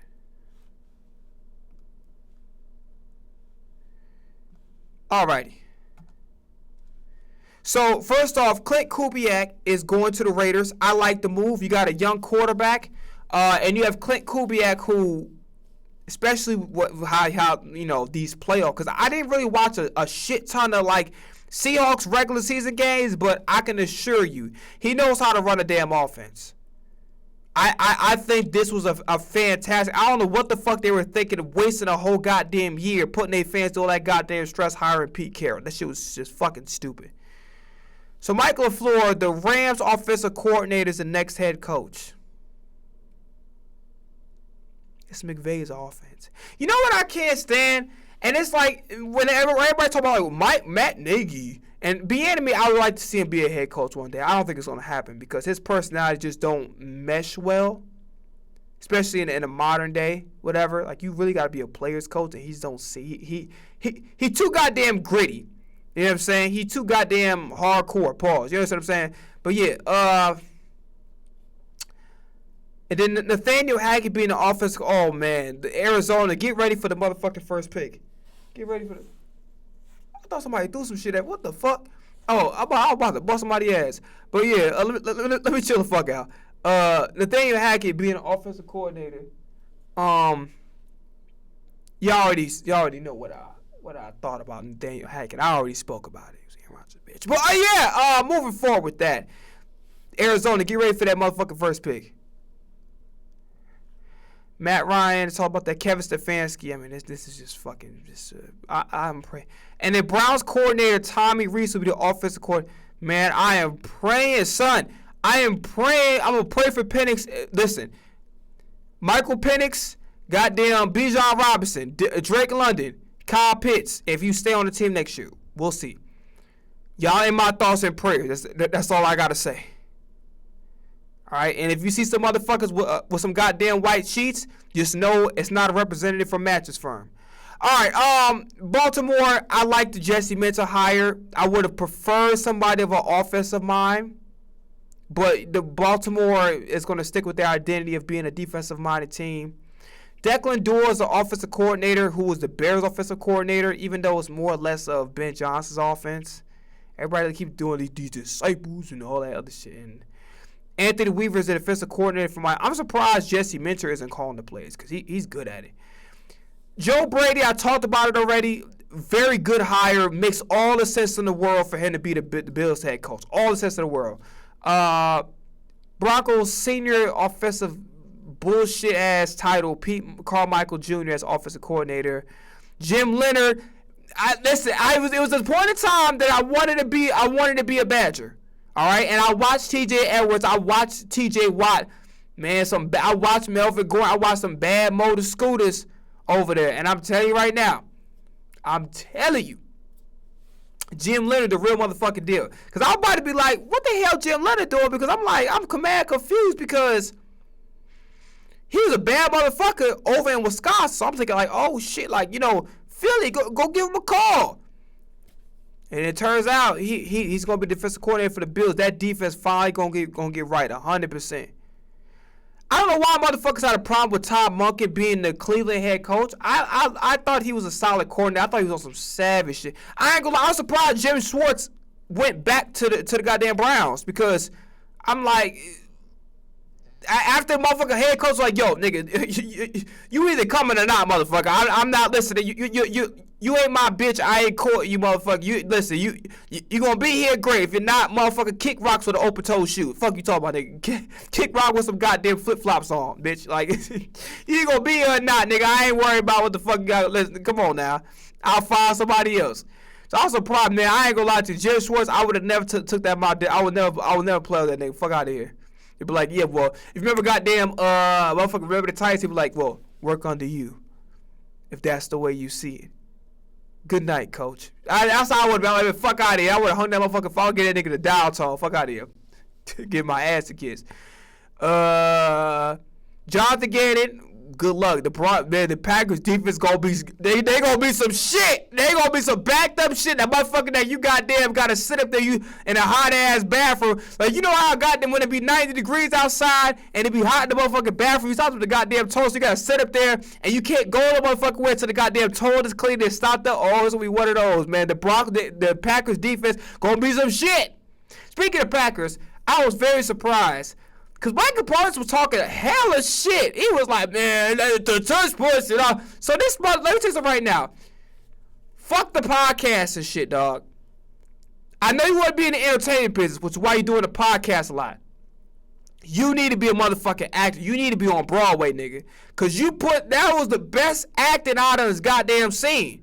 I would have never knew that Michael Parsons dead ass wanted to be an equal. Like, yeah, well, fuck Howie Roseman. Was that good? He was like, yeah, absolutely, Micah. Keep going. Yeah. And fuck Randall Cunningham. Yeah, keep going. And fuck Jalen Hurts. That nigga overrated as fuck. That motherfucker, a running back under center. Yeah, keep going. Overrated, bitch. Nigga defensive Saquon Barkley carry his ass to the Super Bowl. That was good. Bro, that nigga pulled up the fucking best act. I mean, that shit was Denzel Washington 2001 training day level act. That shit was goddamn Coach Boone. Remember the Titans level acting. Put your head down. Football zero fun. That shit was Cat Williams on that motherfucking FX show level acting. I swear to God, that goddamn was Viola Davis Fence's performance, James Earl Jones Fence's performance level acting, son. That shit was yo, that shit was Macaulay Culkin on Good Son level acting, bro. Like, what the hell? That's what? By the way, rest in peace to the mom and shit. You know what I'm saying? Bieniemy going to be the Kansas City OC. I like it. Kubiak is now a Raider. Congratulations to him. I already said I liked him, Mendoza, the parent. Mike McDaniel being the next OC should have been happening a long time ago. Actually, he should have been a head coach, but you know it is what it is. Better late than never. It's gonna be nice. And then Christian O'Leary is the defensive coordinator for whatever. Kingsbury is a part of their coaching staff with no title. Very interesting. Dolphins. I always talk about the Dolphins. It's like an hour talk. Denard Wilson for the Giants defensive coordinator. I like that. And Matt Nagy being the OC. We'll see about that. We'll see. I already spoke about how motherfuckers been like, oh, he was under Andy Reid. But motherfucker, that's Andy Reid offense, nigga. That nigga was just coasting. That motherfucker was up there like goddamn. Hey, what's number one? Mike McCarthy being a Pittsburgh head coach. I mean, that's just a fucking disaster. And you actually think that motherfucking Aaron Rodgers is gonna come back? After both of them, like, bro, Aaron Rodgers up there changing fucking plays at the line of goddamn scrimmage like Charles Dickens went from goddamn Tale of Two Cities to goddamn Oliver Twist. Fuck is you talking about? Like, yo, it's prehistoric ass offense. I don't know why the fuck they decided to hire. Like, you could tell, like, this is why ownership needs to be allowed to be changed. Because when you have bad ownership, like fucking Art Rooney, this old ass probably can't even fucking see a computer screen without, when this nigga look at a computer screen, it's probably like him staring to the side like, motherfucker probably sound like a goddamn Baltimore Raven when he looking at the goddamn, when he looking at a goddamn computer screen. When he turn on the fucking light, nigga probably be yelling in his goddamn room like Mumra shit. And his weapon back, Art, I just turned on the light, I couldn't see, fuck. That motherfucker act like when goddamn Cyclops first got his powers and got the fucking lasers in his eyes and shit. Shit! I should have worn sunscreen, motherfucker. God damn it! Shit! I think my eyebrows turned into Wolverine claws. Son of a bitch! Shit! Motherfucker like he goddamn, man. Like, we gotta stop this shit. Oh, God. Oh, shit.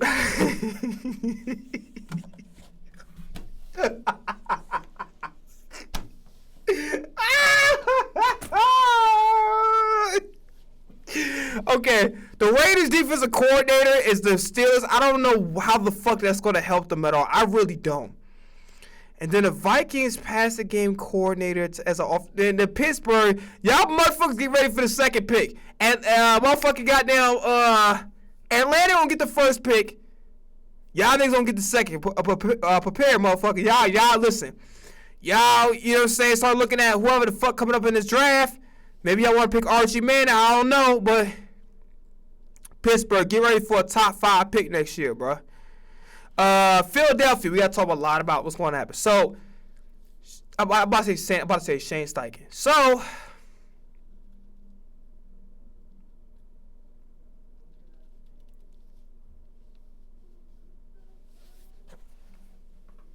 this hell is out.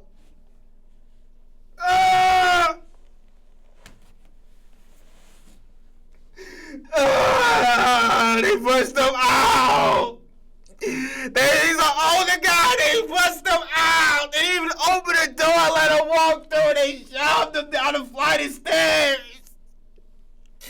And that motherfucker, when he fell down the stairs, it sounded like goddamn xylophones in that bitch. It sounded sort of as fuck. Ah, damn it! Ah. But not all seriously, man. I was fucking heated. Man, Jeff Stoutland, the best offensive line coach probably of all time.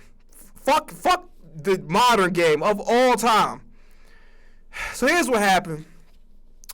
Heard through the grapevine that Patullo and Sirianni went behind. I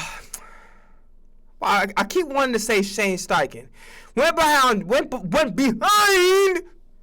Jeff Stoutland's back and made changes to the run game. Okay? And essentially what ended up happening is basically Sirianni and Patullo basically stripped away his duties, changed things to the run again, and did not notify. So basically stripped him of his duties a long time ago. Because I thought they literally just did it recently. But they been did it. They just low-key made it official the offseason. And basically, I could almost guarantee this is not an amicable departure. There probably was some fucking fingers being thrown. So fuck you. No, fuck you. No, F you. F your mother. No, F your father. F your second goddamn... Your second generation, bitch. F the fucking caveman that the first motherfucker that goddamn had your last name. I swear to God, there had to be some shit that really went down. You know what I'm saying? Because there's no goddamn way you strip this man of his running game responsibility because he was our run game coordinator. Didn't notify. And by the way, I love Jeff Stoutland. I think every Eagles fan loves Jeff Stoutland. I would hope. But he did not have his best year. This was a down year for him.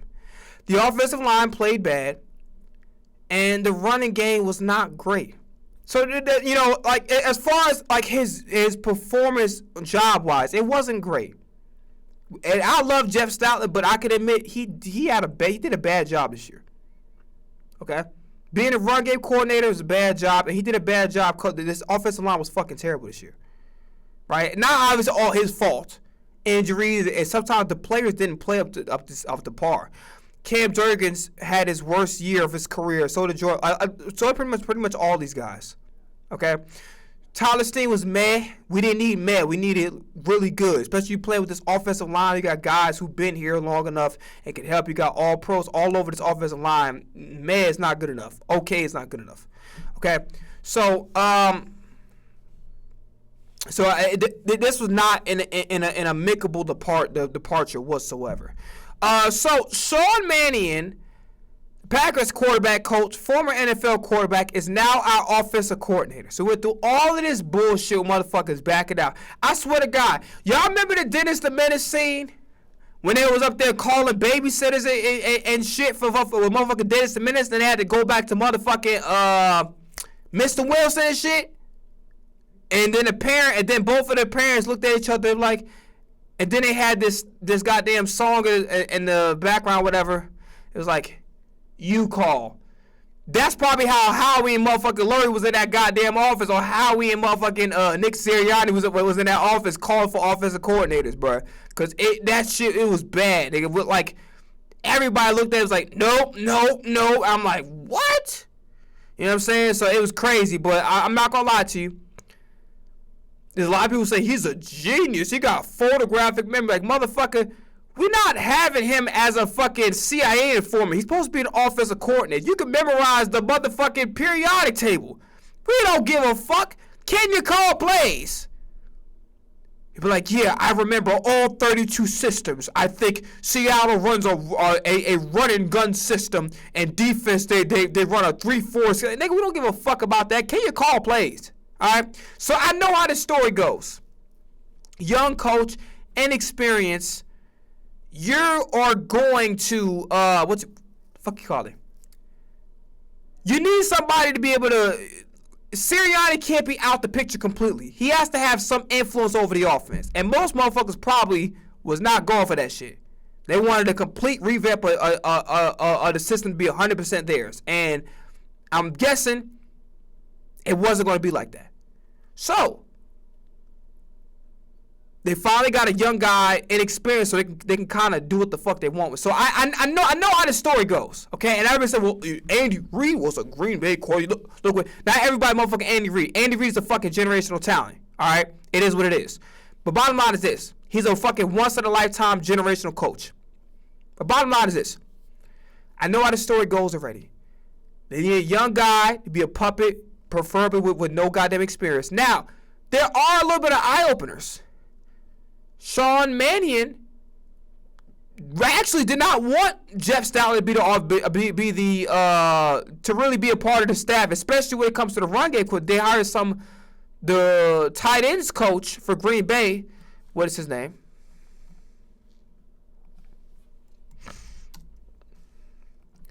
Who is the new tight ends coach for the Eagles?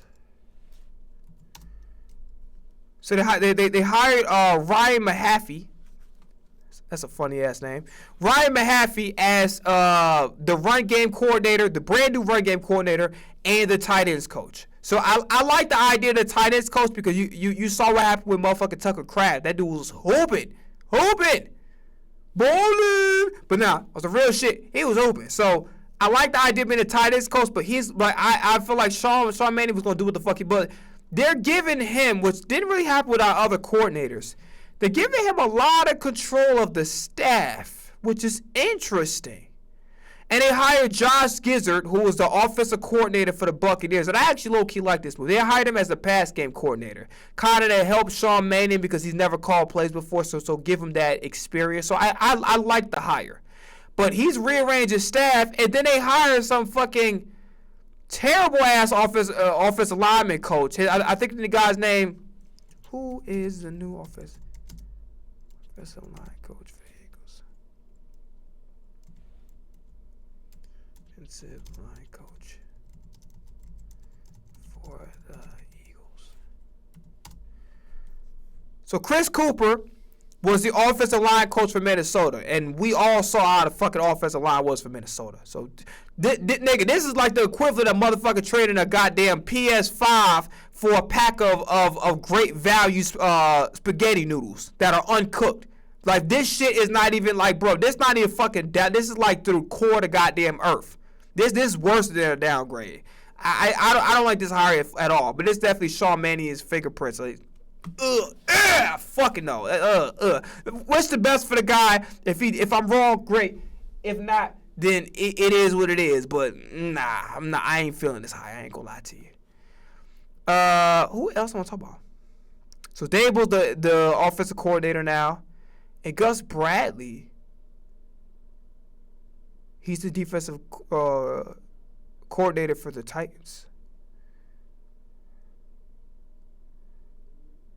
Okay. That's it for the coaching hires, I guess. I mean, as the Eagles fan, I don't like it, but I don't have a fucking choice. I can't switch teams, you know what I'm saying?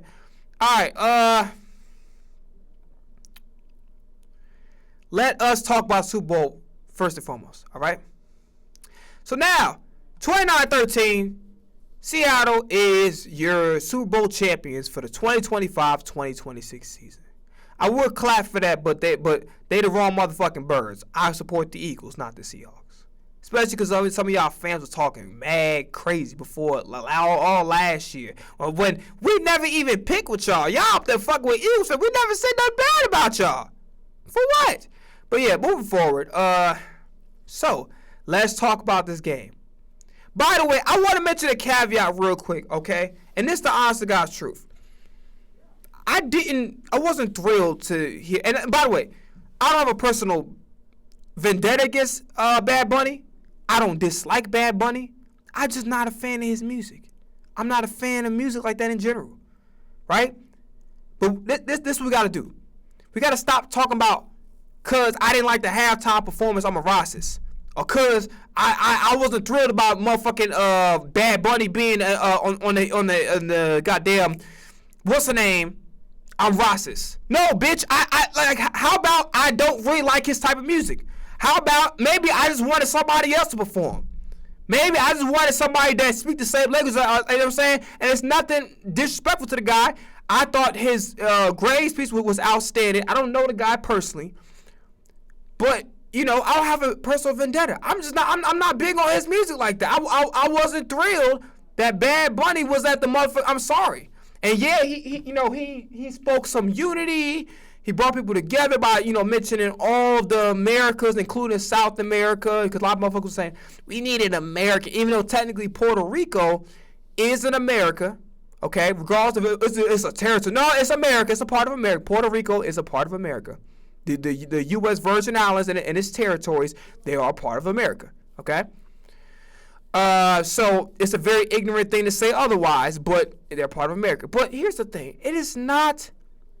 You're not prejudiced or discriminatory because you don't like an artist's music or you didn't like the performance. It's okay. It's fine. To you motherfuckers, it's not like, well, you just don't like Hispanic people. No, I don't like the fucking music. How about that? I didn't like the performance. Okay, I thought the performance was kind of whack. It was overly the production was alright. It was cool. I didn't like the performance. And I'm not gonna lie to you, Lady Gaga. I love you. But that I don't know if Bruno Mars on a motherfucking slot machine and they couldn't get a hold of this nigga phone. I don't know what was going on, but Lady Gaga, she's a great singer, legend. Matter of fact, I found out yesterday it was Lady Gaga. I'm like, who the fuck is this? I'm like, yo, dog, she goddamn, ooh, fuck. I thought they're making the motherfucking Chrissy Teigen faces and shit. You know how they called out a war show. They made a meeting. It's like that was me. I was out there making Mariah Carey face. I'm like, oh damn, like. And don't get me wrong. When you want a hectic tour schedule, I understand how sometimes you're not gonna be able to sing your best all the time. It's Super Bowl. It's the biggest motherfucking stage. So nerves kick in, and then when you're using your voice a lot, you're not gonna be able to perform top tier all the time. But Lady Gaga, that was disappointing. I ain't gonna lie to you. That was very disappointing. But I love Lady Gaga, but that shit wasn't it. I'm so sorry. Respectfully, my heart, you know what I'm saying? As New Yorkers would say, my heart, Lady Gaga, I love your music. This thing was kind of ass. But yeah, moving forward, I didn't like the performance. I wasn't thrilled to have him there. I feel like that, why? Matter of fact, Kehlani signed to Rock Nation. I know. Kehlani's still. Oh, fucking course gonna mention Kehlani. If we was talking about motherfucking cupcakes, you'll mention Kehlani. Shut the fuck up, bitch. Kehlani from the Bay. I expect a little Russell. You know what I'm saying? Because he just got signed to Rock Nation. Just have throw somebody out there from the Bay. You know what I'm saying? E40. Why not? You know what I'm saying? Why not? I don't give a fuck if he was dead the first time. Throw him in again. Ooh. But you know what I'm saying? Throw him in again. Why not? You feel me? But yeah, I just because you don't like somebody's music, maybe you don't have a personal preference. I don't hate Bad Bunny. I don't hate Hispanic people. I'm partially Spanish, actually. So if I technically was on that kind of wavelength, I'd hate myself. Keep it real. By the way, biracial motherfuckers who are, or light-skinned motherfuckers who actually are racist are the stupidest motherfuckers on the planet. Cause nigga, you actually making fun of yourself. You hate yourself. You know what I'm saying? So going back to the Super Bowl, just kind of clearing the air, clearing the motherfucking air. Let's go back. Let's start talking about this game. Okay, so Jalen Hurts, not perfect, needs to be more consistent. I stand by what I said a few weeks ago. But I gotta be honest with you. Watching these quarterbacks in these playoffs, outside of Caleb Williams, who's a bad motor scooter, and outside of Matthew Stafford, them two are exempt. Okay, Matthew Stafford exempt. Caleb Williams exempt. Wasn't perfect, but he's exempt. We're not talking about them two. Okay, we're not. Outside of Matthew Stafford and Caleb Williams, we ain't talking about them. Everybody else, I appreciate Jalen Hurts so much now. I'll take his 120-yard games in a win because the reality situation is Jalen Hurts just plays the right way, bro. He just played football the right way. And is he perfect? No, but he played football the right fucking way. And I'm actually so grateful to have him as a quarterback. I'm so grateful he's our quarterback. I watched the way he played. He just played the right way. And then when the lights are the brightest, he performs at a high level. No excuse. And he didn't do the shit once. He did it twice. And got the job done. And was the best player on the motherfucking field. Okay? So I like watching these games and watching this quarterback, especially in the postseason, not named Caleb Williams and not named Matthew Stafford. I appreciate Hurts so much more now. I always did. He just frustrated the fuck out of him because I know what he can do when he's at his top. Motherfuckers be talking shit. That's why I be cursing niggas out when they be talking bad about Jalen Hurts, because I know what he can do at his best. But I'm going to keep it real with you. Like, the consistency got to be there. You know what I'm saying? The same way it was with A.J. Brown for the most part, who had a tad bit of a down year, just a little bit. Devontae Smith and some other people with Cooper DeJean, Quayon, you know what you can get out of those guys. You know what I'm saying? Jalen Carter, you know what you can get out of those guys. But I'm being honest with you, like, we need consistency in the future. You know what you're going to get out of Zach Bourne. You feel me? You need to be on that wavelength. Because I know you can. I seen it. So we need more consistency. You feel me? And nothing wrong with asking for that. So I appreciate Jalen Hurts a lot more because I'm watching these quarterbacks in the Super Bowl. I'm going to be honest with you. Darnold cleaned it up a little bit towards the second half. But both of these quarterbacks were not good.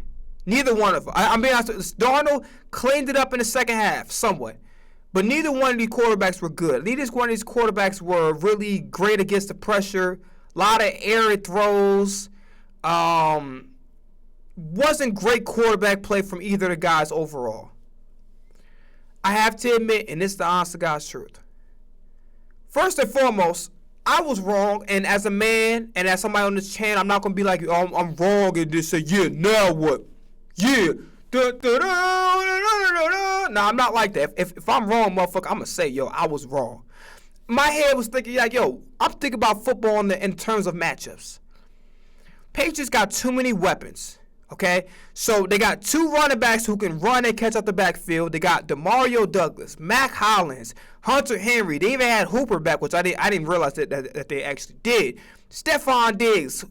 And they have all these weapons. So, yeah, the pressure's going to get there, you know what I'm saying, because Drake May likes to step up in the pocket. He's not, he's not really a guy that's too comfortable playing outside of the pocket. And I feel like if you can get him to do that, you kind of got him. But they got to make up for it now because they got so many weapons at their disposal. That they have too many weapons. They have, like, when Neil was like, what do I need? Guns. Lots of guns. That's how it is with the Patriots' weapons. Now, granted, the offensive line hasn't been stellar. There's a few things I want to talk about. So first off, I was wrong about Seattle. I thought that because Charbonnet's out with an ankle. So I'm thinking, okay, so all of the pressure is going to be on Kenneth Walker. So all the Patriots got to do is stop Kenneth Walker. They couldn't even do that. Inside runs, they shut down a little bit, but they couldn't stop anything on the outside. Outside runs pretty much set up the inside run. So Kenneth Walker, not only, first off, congratulations for winning the Super Bowl MVP. Also, he was whooping ass. Anything Kenneth Walker wanted to fucking do. Now, granted, he did have that egregious drop. But anything Kenneth Walker wanted to fucking do, he did it. And did it well. Okay? So I was thinking, like, okay, if the Patriots are able to stop Kenneth Walker and make them have to resort to using their backup running back, Kenneth Walker's going to get tired, and then they're going to have Darnold have to play. Darnold didn't really have to do shit. Seattle's defense, I knew they was going to make it tough for Drake May, especially with all the strip sacks that he's been getting, and Seattle being able to have the weapons to capitalize. I knew they was going to make a play. So A.J. Barner was low-key their best wide receiver. Shit, he has had some opportunities. He had a deep shot. With cover zero, had a deep shot, beat his man, and it just missed. You know what I'm saying? But A.J. Barner was definitely the best wide receiver. Cooper Kupp, I didn't like the way he played in the first half. Second half, he was solid. In my opinion, a lot of people are saying, okay, is Cooper Kupp a Hall of Famer? No. I don't think Cooper Kupp is as illustrious as his career has been so far. I don't think he's accomplished enough and has been in the league long enough to really he's in a Hall of Very good right now. But Hall of Fame, no. He has to do more. He has to, you know what I'm saying? And the regular season, he was non-existent. Now, granted, playoffs is the great time to come through. You know what I'm saying? And better late than never, especially in the postseason. But regular season, he was non-existent. Non-existent. You know what I'm saying? But Cooper Kupp, he cleaned up at the end, but I didn't really like his play overall. He had some catches I felt like, he definitely could have snagged. You feel what I'm saying? But yeah, the run pretty much set up the offense, and I think that's what allowed really Kenneth Walker's performance allowed Sam Darnold to kind of settle in, be more comfortable, and be able to make the proper reads. And A.J. Barner played really, really good football. Christian Gonzalez was amazing. Probably the best Patriots player. Out of all the Patriots players, Christian Gonzalez, I didn't understand some of the decision makers to try to go one-on-one with Christian Gonzalez, knowing that he's elite. He's a top 5 defensive player, top 5 corner DB in his league. I don't know why you even what's the name trying to test goddamn Surtain like that. Like, what are we doing? Like, yo, these guys proved themselves already. You feel me? But yeah, Christian Gonzalez was a fucking monster. A monster. You know what I'm saying? He definitely lived up to his hype or whatever. You know what I'm saying? Sauce, you got a lot of catching up. You got a lot of catching up to do, brother. A lot of catching up to do. Let's see something. All right, baby. You feel me? So, yeah. So, let's talk about more Seattle, okay? So, the Patriots. Drake May did not play good. There's no excuses for it. And everybody wants to say, well, it's his second year. But I have to be honest with you. And here's another thing I'll add a caveat to, because y'all know I'll be on Cam Newton ass about every 2 weeks. I'm going to give Cam Newton credit on this. Cam Newton was right about Drake May. Cam Newton was definitely right. Drake May is a game manager. Now, I know people want to say, since the second year, MVP candidate, Here's the thing. I look at what Caleb Williams did, and it's not to say that he has no weapons on the offensive end, because he does. But Caleb Williams has less to work with, especially on the defensive side of the ball, than Drake May does. A game changer to me is when shit is not as ideal and you don't have everything in a perfect place.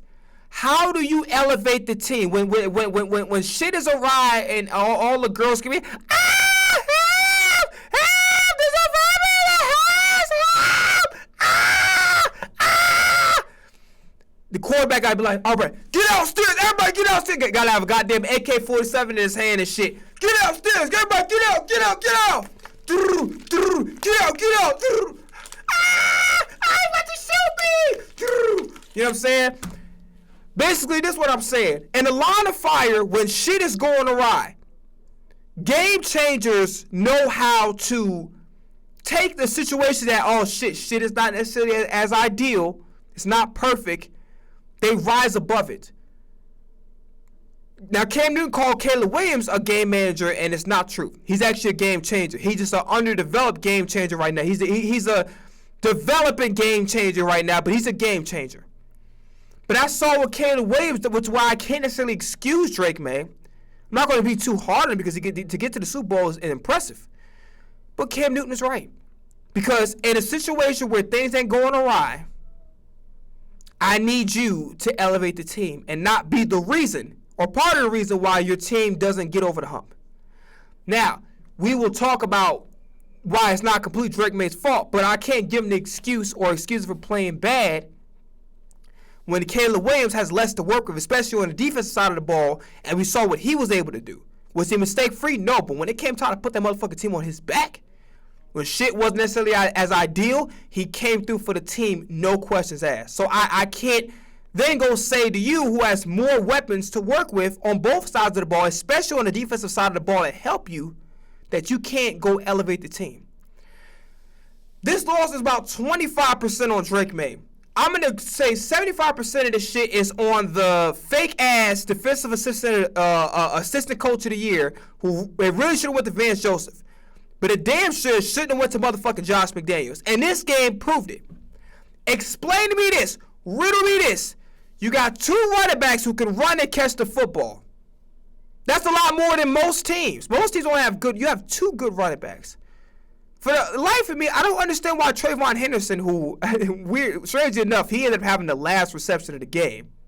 But strangely enough, Trayvon Henderson, despite what he showed on Thursday Night Football being a legitimate weapon, running the football, catching the football, they almost don't want to use him at all. It's almost like when I watch the Eagles and how they utilize Tank Bigsby is how they utilize Trayvon Henderson, despite the fact that he's proven that he actually is a legitimate threat. And it's in some respects better. Ramondre Stevenson had a great postseason, okay? We're not taking it, but honestly, that guy Trayvon's the future. And in some respects, I feel like he's better than Ramondre Stevenson. Why are we utilizing him?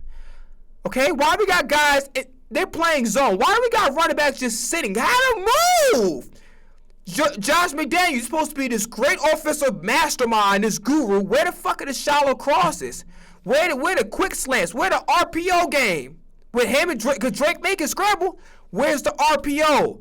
Especially when they deal with an aggressive defensive line, aggressive front seven. Where's the RPO? Okay? Where is it? There's no RPOs, bro. There's no RPOs. And then the passing routes is just like, where the fuck is the goddamn, be creative with these backs. Okay? Be creative with these backs and formation. Don't just let the fucking defense dictate the game. You have so many fucking weapons. Why wasn't Hunter Henry, who is an elite tight end, in my opinion, a top 5 tight end in this league, and very much productive, very much critical to the Patriots offense as a safety valve, why the fuck was he not involved?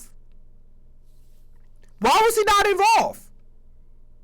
That makes no sense. Why the fuck was he not involved? That makes zero sense to me. It makes zero sense. Okay? No reason why he was not involved whatsoever. No fucking excuses on that.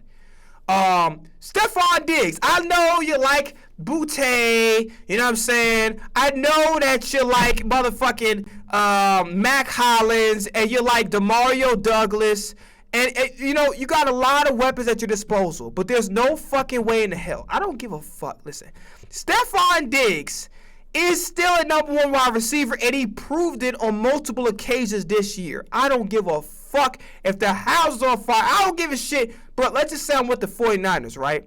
If Jerry Rice on my motherfucking team, Jerry Rice got to get the ball. And here's the thing, and I'm going to tell you, Clint Kubiak was a way better coordinator, and it's fucking embarrassing because he hasn't been in the league that long compared to Josh McDaniels, who's been even you know, he was fucking terrible.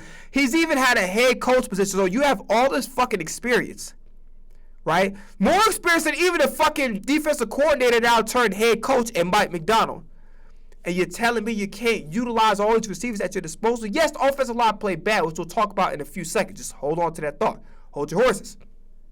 But the reality situation is this. Stephon Diggs, I don't give a fuck if it's hella high water. He got to get the goddamn ball. And it makes no fucking sense that you saw how the Rams opened up their offense to the point where Devontae Adams quite arguably had his best game since post the Las Vegas Raiders. His best game as a Ram. Because they knew that, okay, they're going to game plan against Puka Nacua. We got to get Devontae Adams involved. And that's what I even said coming into that game. So for you not to watch the Rams film and have all this experience and have Stephon Diggs right in your fucking backyard healthy, and you don't make it a priority to give him the fucking ball?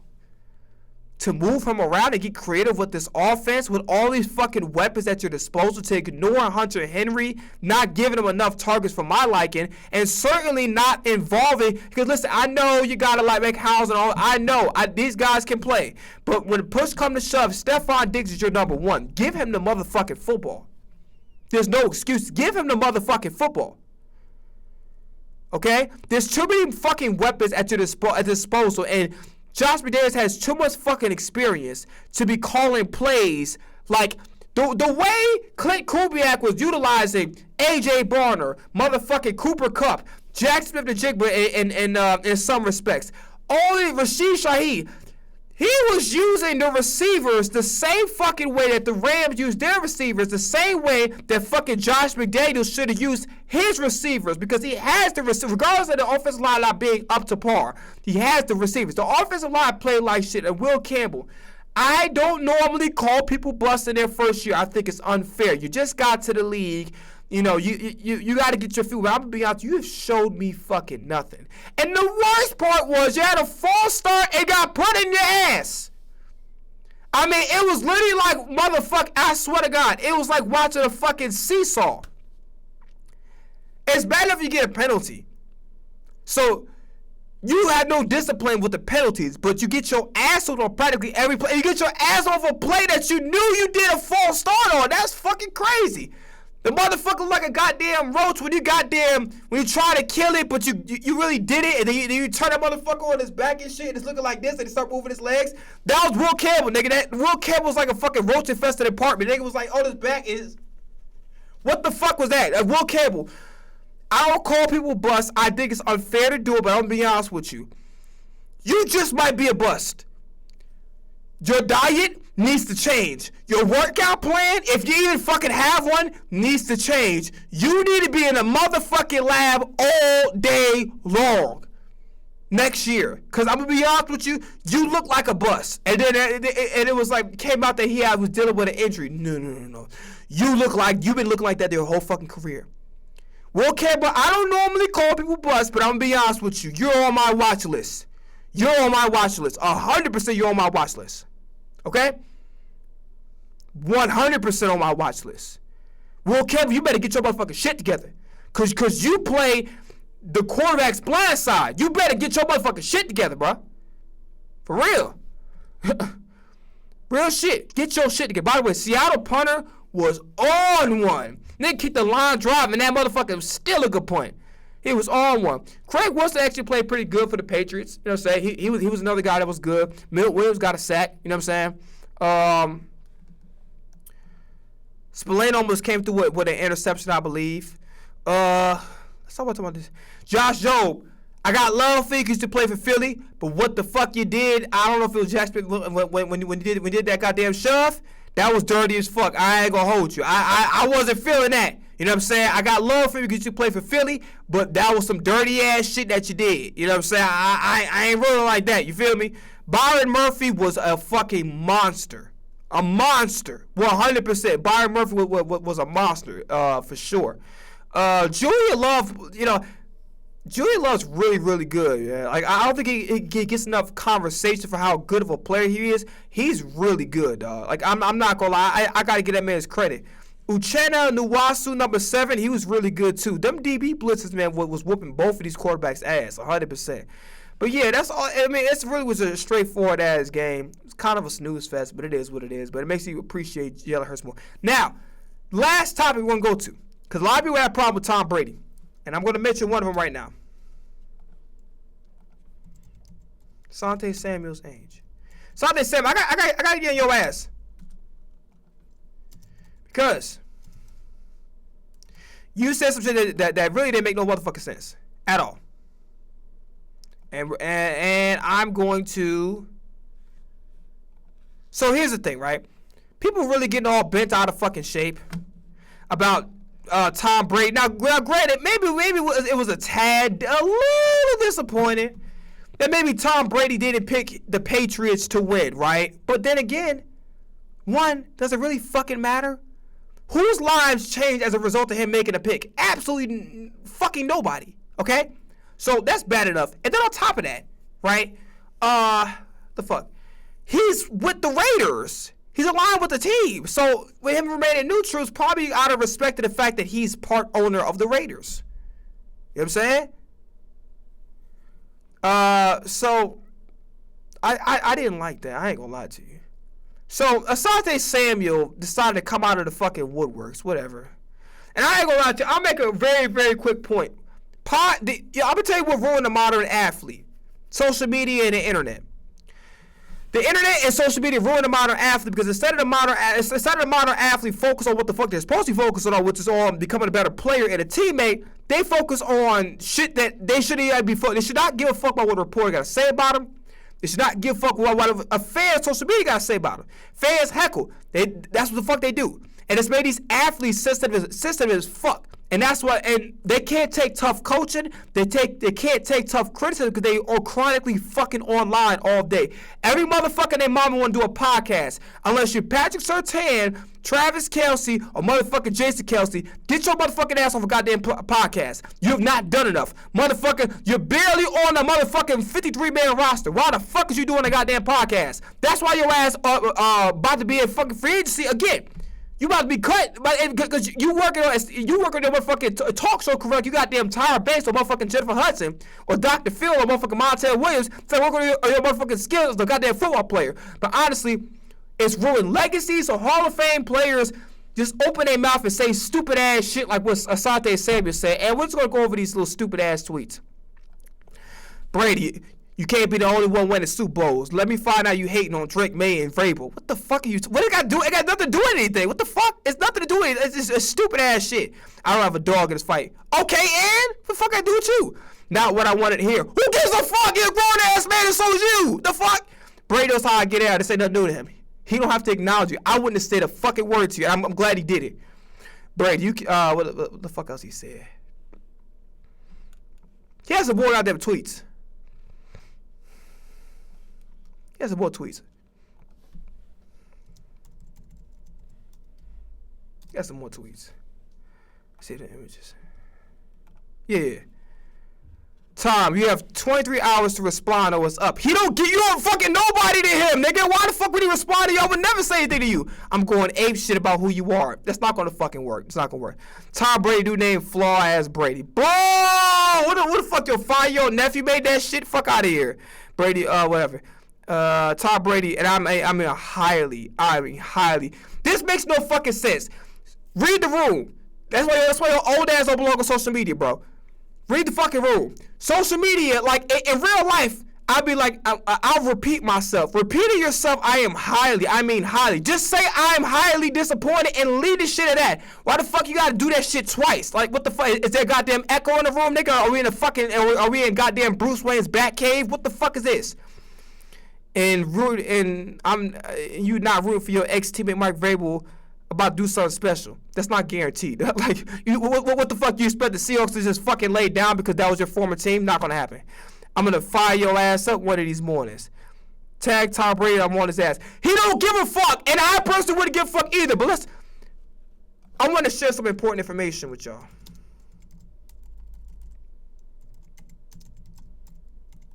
Asante Samuel, age. This nigga 45 years old, son. 45 years old. He's supposed to be one of my motherfucking elders doing this dumb ass shit. 45 motherfucking years old. Doing this goofy ass shit. This shit is fucking goofy. This makes no fucking sense. Like, it does not matter. Who gives a fuck? Like, why do you care that he decided to be new? Who cares? And how the fuck is somebody neutral hating? Neutral's not actually giving a fucking opinion. It's saying if I'm for or against. It's not an opinion. The fuck? Like, what are we doing? But yeah, this shit was just grade A fucking stupid. There's no reason for him to say anything. And honestly, if I'm Tom Brady, I wouldn't fucking say a goddamn. If I ain't say anything Antonio Brown, what he was doing on Brady, he was actually out of line. I ain't gonna lie to you. I liked Antonio Brown as a player, but some of the shit he be doing off the field, I'm not with it. Especially what he did to Brady, that wasn't cool. But if he didn't respond to goddamn Antonio Brown, there's no fucking way in hell I'm responding to this shit. Absolutely no fucking way, no how. All right, that's it, man. I think that's all I want to talk about. I did low-key want to play some audio from Dion. We might or might not do that tomorrow. We'll see. Either way, we got a whole motherfucking week. We could just wing this shit. All right, so I'm out of here. You guys enjoy the rest of your day. This will be either up today or tomorrow. We'll see. All right, I'm out of here. Peace. All right.